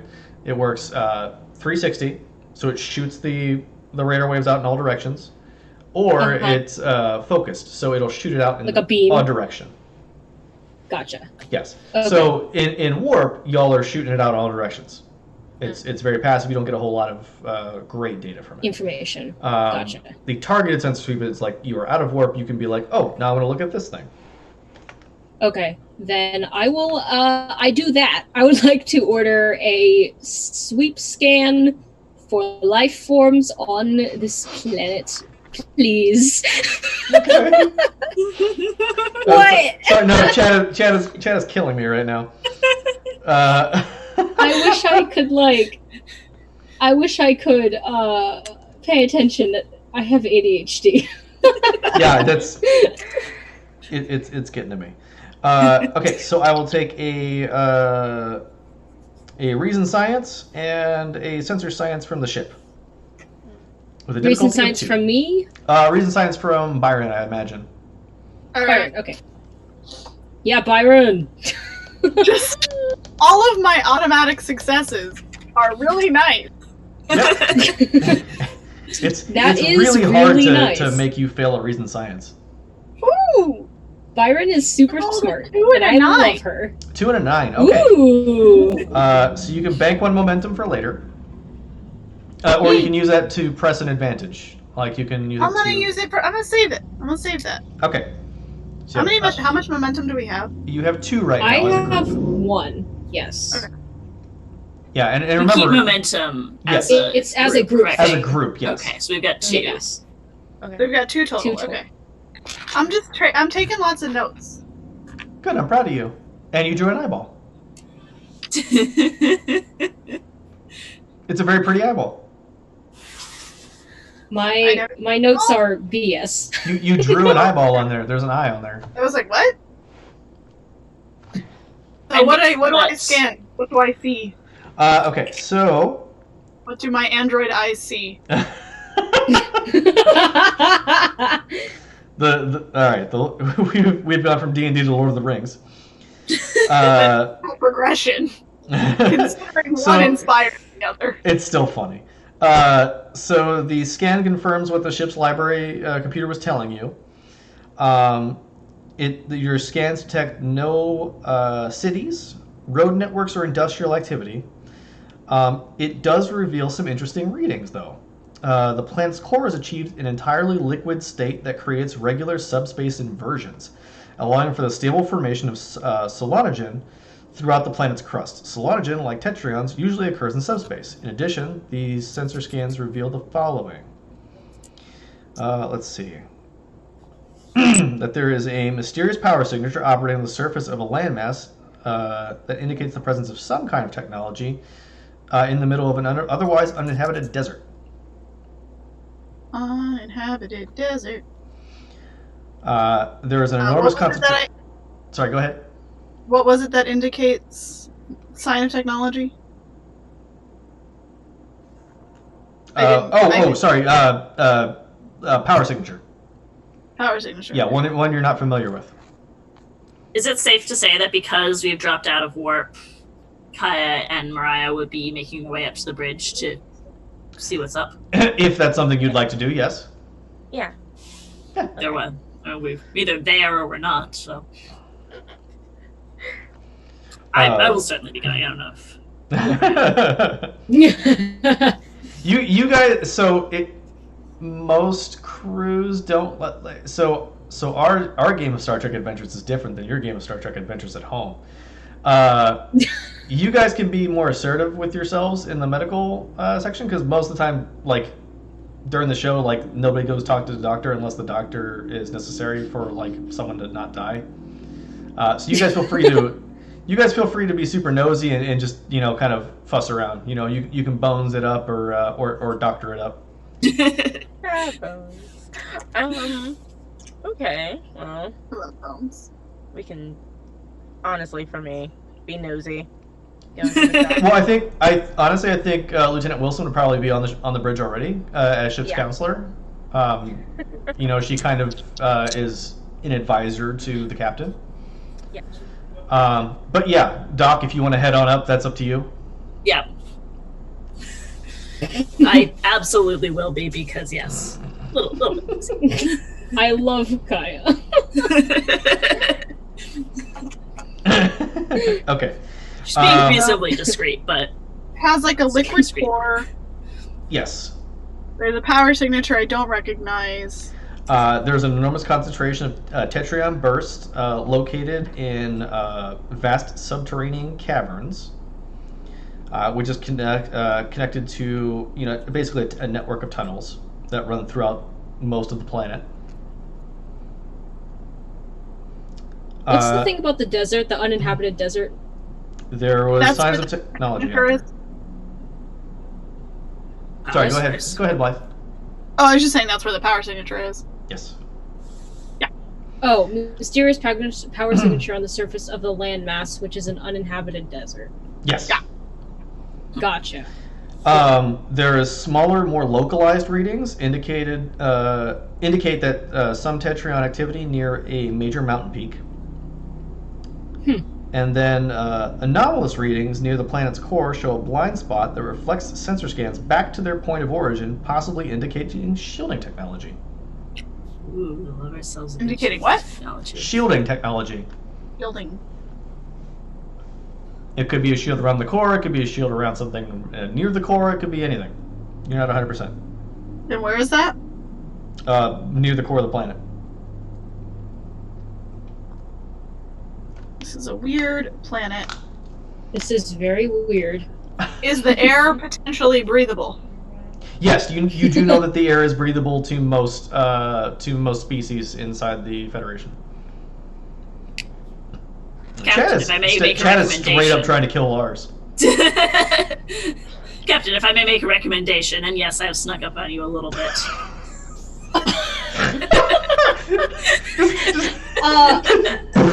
Wow, God! Put a bell on you or something. I am just gonna turn and look at you, Kaya, and just nod as to say, "Go ahead." I'm correct that tetrion particles, from my wiki thing, that tetrion particles are toxic to humanoids in large doses, correct? It is radiation. Yeah. Yeah. So, But, Yeah. it is radiation. would I know of any ways, like, are we talking hazmat suits? Are we talking... I imagine that was addressed to me. You definitely Yes. want to use some manner of hazmat suit or envirosuit. Okay. Yeah, some PP. If we're going to send... Oh right, I crew forgot down that to Star Trek started investigate- doing like inoculation bullshit. Yeah, you can just hit him in the neck with a hypo With the spray. hypo spray? Yeah. Okay. if we're going to send crew members down to the surface of this planet, or perhaps slightly below, if I'm reading these correctly, she's nosing up. I believe I can do something about the radiation they're liable to experience. Very well. I'll keep that in mind. Thank you very much. It is definitely an interesting planet, Magier. I'm not entirely sure if it is safe, but my android curiosity and scientific curiosity would love to go experiment. There's a lot of rollover between cats and androids. The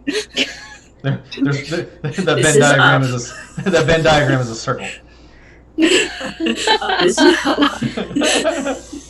You know what they say, curiosity killed the cat, Byron. Well, it's a good thing we're not kittens. And Mariah interjects and asks if I can be inoculated so that I can go down and see if I can sense any presence of life. Or I'm going to... You can pick your away team now if you'd like to. Yeah, this is just a general Star Trek question. Does the captain normally go on the away missions, or do they stay? It depends on what the writers felt like doing that week. Okay, valid. It's really just up to the captain. Yeah, it's your prerogative, honestly. Okay. You just have to leave someone in charge. Which is usually your XO or, whatever. We'll just say Lieutenant Commander Saren would take over, or Saren, rather. Mm-hmm. Yeah. I'm gonna look at Byron and I will say,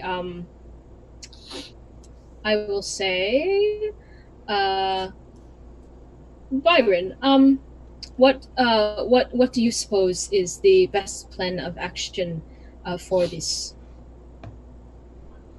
I do think if we want to understand what's going down there, we have to send an away team. There is shielding technology and signs of possible technology, but I can't make out what it is. I assume you would like to be one of the people going down, yes? I would very much like that, Magier. I also do not have to worry about radiation the way that you organics do.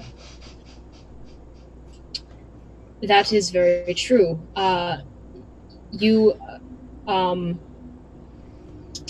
Very well. You can go, and I'm just gonna look around, and see. I guess I probably will send the security officer, which is Ida Mori. I think it's Ida. I think it's Ida Mori. Ida Ida Mori. Yeah. Ida.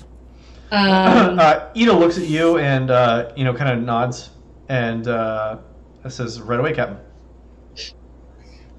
Oh, Jesus. Is Kaya wanting to go?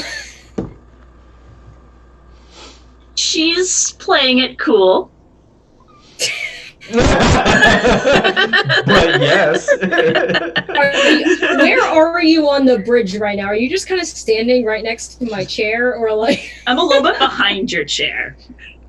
Hovering Okay. over you like a vulture. You just hovering. I'm not hovering. I am standing at parade rest like a very appropriate officer. I just happen to also be here, which is the issue. Your medical I'm skills gonna- would be helpful. Of course. I will look.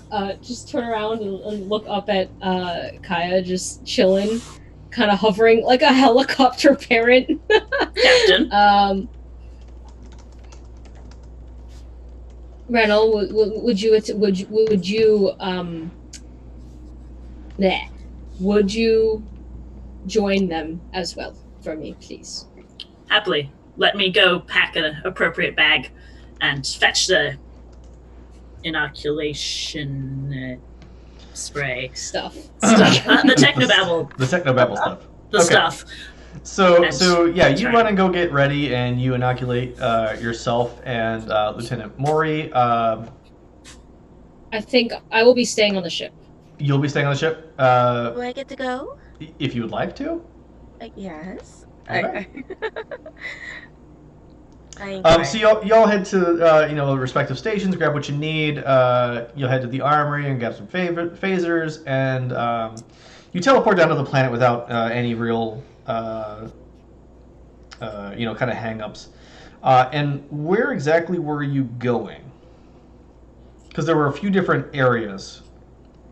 I think Byron directed at least Moore's attention to the core that had like shields and stuff, or something. So you would not be able also, to teleport there. Oh, we had to travel. How far was that from the the technology near the uninhabited desert? There are basically 4 different locations here. Yeah. So they're just all over the planet. They're not within walking distance, right? But you could site-to-site transport between a couple of them if you wanted to. Site-to-site transport is the ship locks onto you and then sends you somewhere else that's not the ship, right? The ship just acts as an intermediary. Okay. Zach. Yes. Oh, just for the record, if Lieutenant Wilson also wanted to go, I would also send her. Okay. I believe she did. So yeah, there's 4 different places. Where would you guys like to start first? My guess would be the desert. Yeah. Right? Okay. Because that's where we saw forms of technology. Yes, that was where the power signature was, that you believe indicates some kind of technology out in the middle of the desert. Which could be a clue to what the shield... Maybe it's powering the shielding tech? Theoretically, yes. That seems plausible. My theory. Oh, and as you stated before, there were the network of tunnels. Would the network of tunnels also be under the desert? Desert. Yeah, I mean, yes, but also no at the same time. Okay. Like, you don't think that, like, you're able to scan the planet for all intents and purposes. So like, there's not many openings near the desert where like you could get into the cavern system.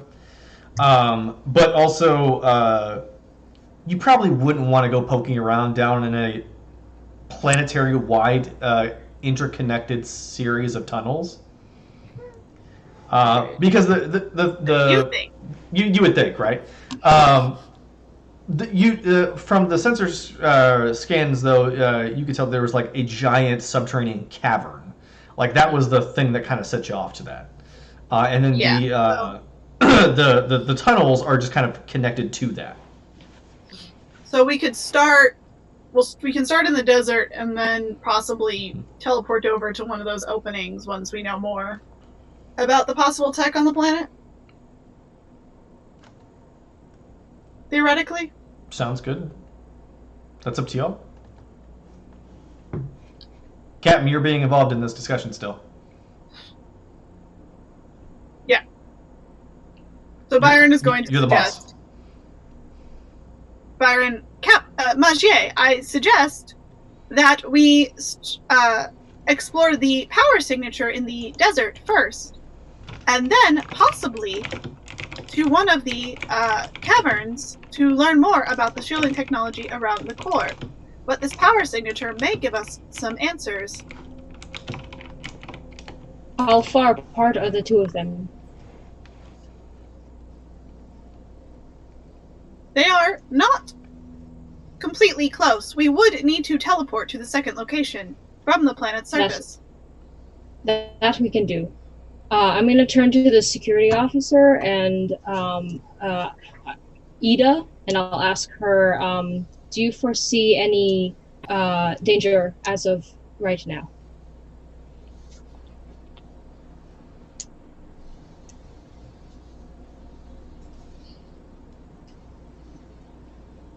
Sorry, were you asking a question of me?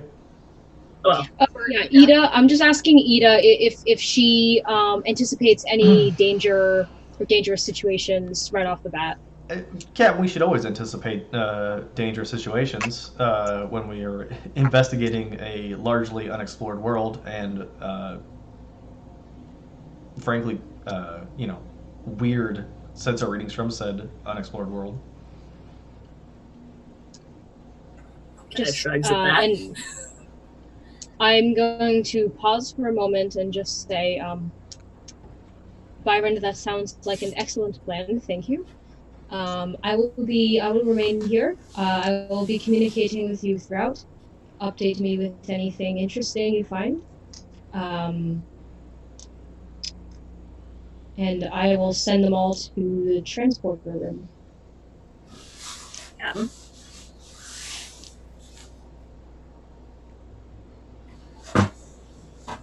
Okay, so you guys head to the transporter room. Okay. They're walking. Yeah, Ida stops along the way and grabs a series of phasers for everyone,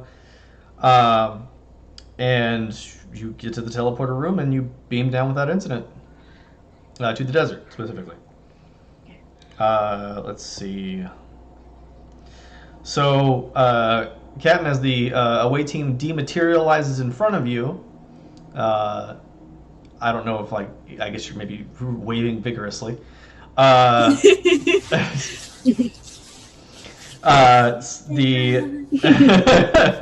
back alive, please. Goodbye. The away team materializes in a barren desert.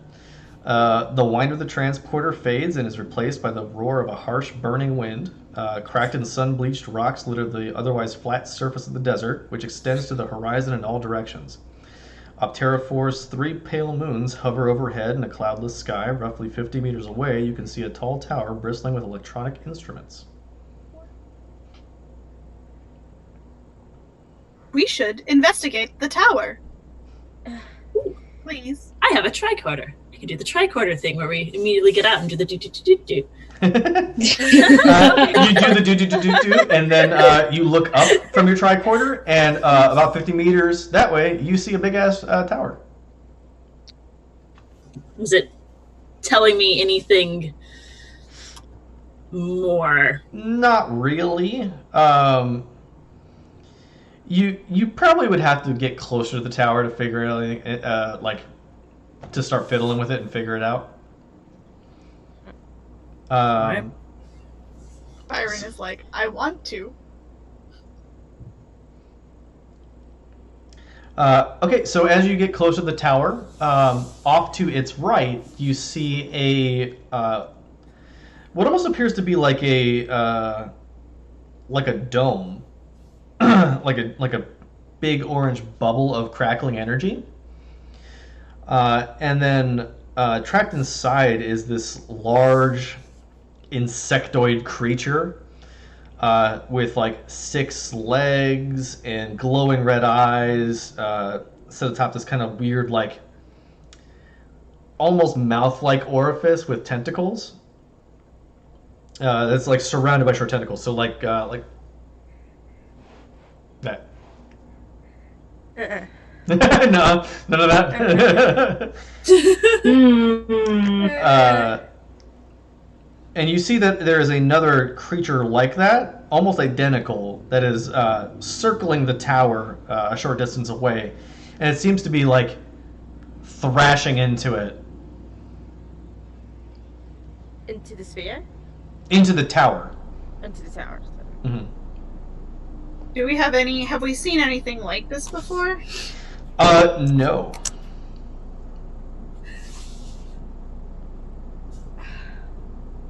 Can we gauge if it's mean? Yeah. Aside from the glowing red eyes. You know what? Signpost. I have presence and insight. Does that? I will take a presence. Okay. Excuse me. We'll go with presence command. Presence command. Okay, so Don't let Byron do that. I might be trying and doing that as well. I got actually. 10 10 in presence and 2 in command, so that's a 12. I've got 10 and 3, so. Okay, so you're going to try and Take roll one. your 2d20s lower than 12. Lower than 12. Oh god, here we go. Ooh. 1 and 10. Ooh. That's better than what I got. That's not good. I got 8 and 17. Well, so between the two of you, you have enough successes to basically beat this out. Do they look friendly to you? Mariah, you don't feel malice coming off of the creature thrashing around the tower. With your, since you're an empath, you can feel more of desperation. I Do they seem like intelligent enough beings to potentially reason with them? Well, they certainly have reason being here, so I would think there has to be some thought process behind it. So yes, I believe so.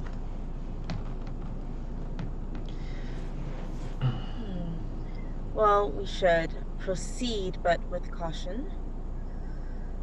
It would probably be best not to be seen. We need to find another way. This is true, but we're in the middle of a desert. I'm open to ideas. Am I glowing because of the sun? Oh, you're golden! Girl, Oh, you don't, you're reflective, yeah. yeah, girl, you don't glow, you glisten. Aww. Also, no, it's like Data's skin, but I am probably slightly glowy. Can I call down to the away team and just ask them, like, what do you see? For a status update, yeah. Yeah, you can do that. so I just tap the comm badge and I'm like, Captain to away team, status report, what do you see down there? We see 2 insect-like creatures. One seems to potentially be possibly trying to free its friend. I am uncertain. They do not seem hostile to us for now. Very good. Keep observation and keep me updated. All right. So as you guys are getting closer to the tower, the insectoid that has been like kind of thrashing at the tower stops, turns in your direction, and puts itself between the creature in the force field and you. No, it's okay. It's okay. Byron puts her hands up. Mariah also puts her hands up. We're all just like, whoa. Unbeknownst to you, that is how this species expresses "go f yourself." You just flip that species the bird. Is it making noises? It's like doing this like kind of like low, almost guttural clicking noise at you. As it, yeah. But nothing that the universal translators are recognizing. No, as God, language. no. Okay. So, instantly, if we realize putting our hands up is making it make noise, hands down. But We start moving toward. Byron still takes a step moving. towards the tower. It, But not toward- it's not trying to like attack. yeah, it's not moving to attack. It's just constantly circling and putting itself between you and the creature in the force field. Yeah, so Byron is trying to test what it's doing. So she's moving towards the tower and seeing if it interferes with that without moving closer to its buddy. Okay. Right. Yeah, so you can, if you want to like start basically rummaging around the tower, you can like remove a metal panel that has gives you access to like a computer console. Cool. And I will need a reason engineering task, which is just a check. I need a reason engineering check Okay. with a difficulty of 3. Huh? It has a difficulty of 3. Okay. So I still get my 1 automatic success. Yep. But I have a 15, so let's find out. Ooh, I got a 9 and a 12. Nice. Hey. That's also something to remember. Like, yeah, chat just reminded me, and Blythe has been really good about using her traits. But don't forget your focuses. Oh, right. Your focuses allow you to add a +1 to your, basically to your DC for all intents and purposes. I have computers. That would add 1 to this, yeah. So you, Okay. it makes it a little easier for you to do, basically. Okay. Cool. Still rolled underneath that.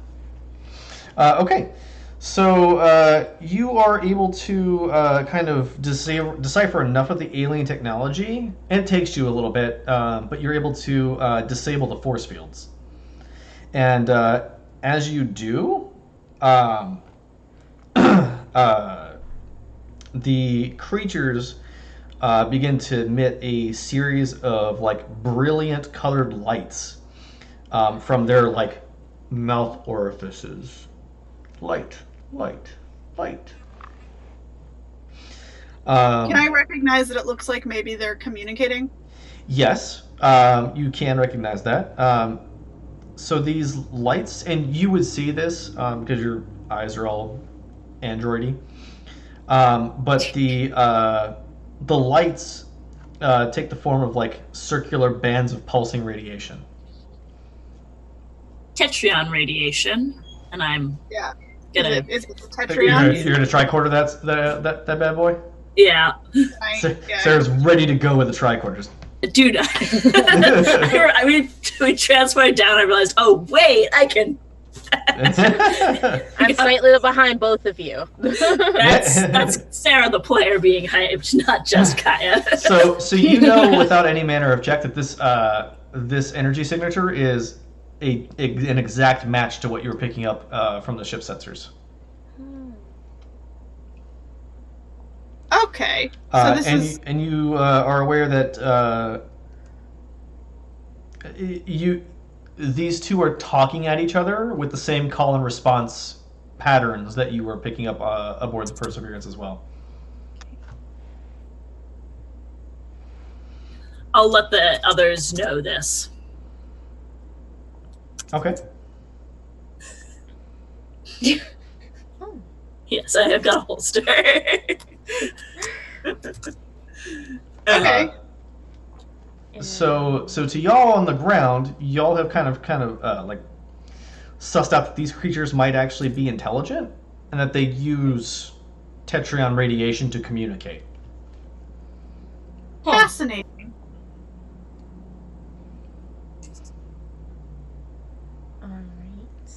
Have they been updating me about this?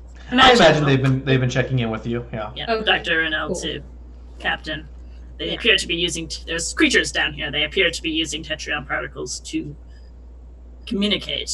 Honestly, Captain, it's beautiful. Interesting. Have I ever heard of anything like this before? No, because this is weird to you. This is weird to me. Okay. This is weird to all of you. Okay. You Has- don't know of a sentient Okay. species that uses Tetrion radiation to communicate, let alone basically creates it from its mouth face. Does it seem... Is there anything from its body language or anything that we can, like... Because, I mean, we just freed its friend. What are you doing right now? Like, what are you doing specifically? Byron is watching and trying to see if she can figure out a pattern to maybe figure out how to communicate with them. Okay. Sarah, what is Renee doing? Renell is Renell. curious about the tower. She doesn't really have the background to be figuring it out, but she's probably looking up at it, trying to work out who would have built Oh something. yeah, do I have any... Since Oh. I just worked with it, do I have any idea what that technology is? That's a great question. I have anthropology. Yeah, You can Kaya's tell it's thought not. is that You can tell it's not ancient. Yeah. This is not ancient technology. You are pretty sure about that. Let's see. But do I have any idea who would build it? Not really. Just from what the tower feels like just from what you've been able to suss out from what the tower does, it feels like a really, really complicated trapping mechanism. Huh. Just Basically a force field poaching mechanism. did it feel like kind of like a bear trap where it was triggered when something walks in it, kind of thing? Kinda, but you get the feeling that you could generate more force fields with it. Oh. Can I sabotage it? Sure. Give me a reason engineering check. We'll call this difficulty 5 because there is no way you know what you're doing. Yeah. Counterpoint: breaking things is always easier than fixing them. I mean, that's fair if you wanted to like phaser fire it, but it's like also like tech. It's like made of metal and plastic and stuff like that. So like But I hitting it with a rock is not going to do it. so I in the tried. case of something that's that difficult, in which I can only get 3 successes, do I use momentum to roll more dice? Yes, you would use, I believe it's 2 momentum to roll an extra dice. Also, someone could help you.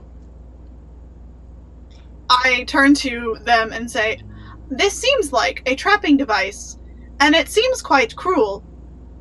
I would like to sabotage its trapping mechanisms, but I could use some assistance."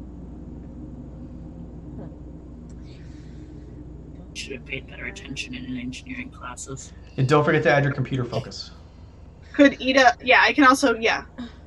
I have a computer focus. I also have quantum mechanics as a focus. I don't think I have. I And don't think I have Bevo's character sheet. She's Uh, keeping watch then. Yeah, she's just keeping watch. Bevo should, I think, have engineering. She might, but I also don't know, and I don't really like playing other people's characters for them, especially when I don't have the character sheet. That's fair. So she just says like, "Look, if you don't want me to blow it up, I don't know what you want from me." Trying to see if I have. I could also. Okay, so no one can help me. I'm looking to see if I have anything that could get me around that lovely 1 in engineering. So I was under the impression that focuses allowed you to basically bump the DC of your roll up. Yeah, because I have computer focus. I also have quantum mechanics. I don't know if that would be useful here, Not really. and lots of physics. That's the stress piece. I also. Oh, hold on. Let me see if one of my other talents. No, that wouldn't help right now.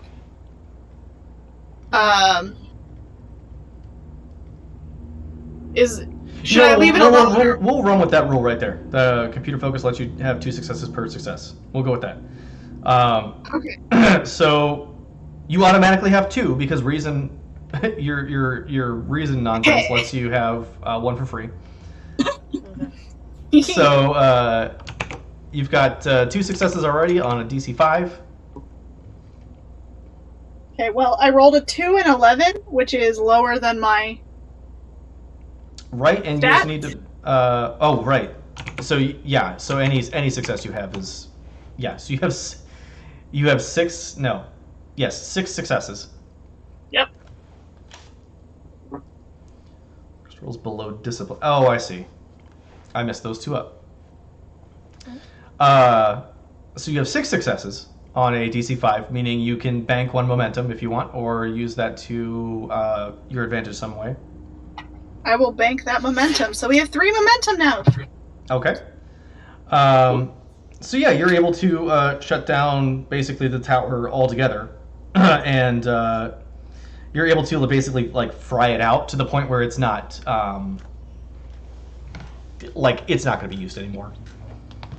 Impressive. And then while you're doing that, the Upteran is like around the side of the tower, looking at its own section of the tower, and is basically mimicking you. With its, Like with- it's trying to type things. Yeah, so, they're so it's walking around on four of its appendages, and it's kind of prodding at the tower with the other two. Oh. Byron tries to kind of mimic that, like tries to find a, be like, can you help me find signs to show that trap does not work anymore? I see. Well, we know the hands up is not a good thing. No, it's fine. Okay. I know. No, that was a joke. Yeah. Just recently. But I mean, paying attention to the fact that it's doing that, is there, I'm trying to think what would be another thing to do to show something super simple other than we come in peace. It feels like these creatures look like they're mimicking you. One of them is standing like off to the side, like suspiciously away from you, Sarah, and is looking up at the tower the same way you are. And then the other one is again like mimicking Byron as they, basically slap the side of this tower, trying to mimic your computer thingies. Oh my goodness. Does it feel like It's charades, y'all. And I walk It's closer charades. to- Play charades. And on that note, we'll end for the night. Okay. Oh, it's it. I was going to approach. I'm curious. I'm so curious. Tune in next week to see what happens to Lieutenant Mariah Wilson as she approaches these giant bug monsters. Oh my god. I want to thank everyone for joining us for the premiere of Star thank Trek you. Perseverance. Thank you. I can't only speak for myself right now, but I was ridiculously nervous. But hanging out with Chad helped out a lot. Y'all are fantastic. Quick shout out to our sponsors, Star Trek Fleet Command Mobile. Check them out on the App Store, Google Apps, whatever, iTunes, all that jazz. And Adam and Eve. Be sure to use the discount code Perseverance for 15% off your next purchase. And we will just go around the room basically, and everyone can do their plugs and where you can be followed. Sarah. Yep. I'm on Twitter at the DM Sarah with underscores. I don't really have anything coming down the pipe because life stuff is getting me at the moment, but I do have DM's Guild stuff if you're one of the D&D folks. But yeah, come say hi. Come nerd out with me about Star Trek because I'm new to it and I'm really enjoying it. Jay. Hello, I'm Jaden or Nala. Either name is fine. My pronouns are they, them. You can find me on Twitter at NalaWoo, and I'm at Nala Draws everywhere else. I wanted to thank y'all for coming to the stream tonight. This is my first stream debut as a cast member, and I'm really excited and honored to be here. I was pretty nervous, but so was my character, so it's the same thing. You know. You did great. Yeah. Thank you. Lieutenant Bamora is me. Lieutenant Bamora is so valid. Yeah. But yeah, I just wanted to say thank y'all for coming out, and I appreciate you all so much. Blythe. Oh my god, that was so much fun. I've been waiting for the stream to start for a while. I'm really. Oh my gosh, yes. I want to know what's gonna happen. Are we about to get attacked right now, or are they trying to like mimic us like the movie Mimic? Who knows? You can follow me on Twitters and things at the handle beneath me, and follow for random updates and things, possible shitpost drawings from Jay, because they're the best. Yes, they're the best. Aww, thanks. And over to Miss Marion. Hi guys, my name is Marian Toro, and you can follow me on Twitter at Marian Toro, V as in Victor, A as in Apple, and also on my website, mariantoro.com. This is my very first TTRPG, and Woo! everybody has Also been so welcoming, and this has been awesome. And yeah, I am actually now watching Star Trek because of it. Yes, Next Generation, so that's me. But yeah, this has been fun, and I can't wait till next week, and hopefully I can get more into understanding myself as a counselor. So, but yeah. Oh, sorry, it's a cutie. It's important. And I have been Zach at Coach _ Zach87 on Twitter. But don't follow me. Follow the Star Trek Perseverance Twitter at FCRD12. That's where we post all of our Perseverance news, announcements, Jay's doodles. Feel free to follow us My on there and doodles. engage. Our best doodles. Engage. Some of them have been pretty amazing. Oh. But no, thank you again for joining us tonight. No, Sarah, you can only do one. I'm just doing a little hype woman in the chat. I appreciate you. I got you. Y'all take care and have a good night. We will see you next week. Thank you guys so much. Thank you. Bye. Bye.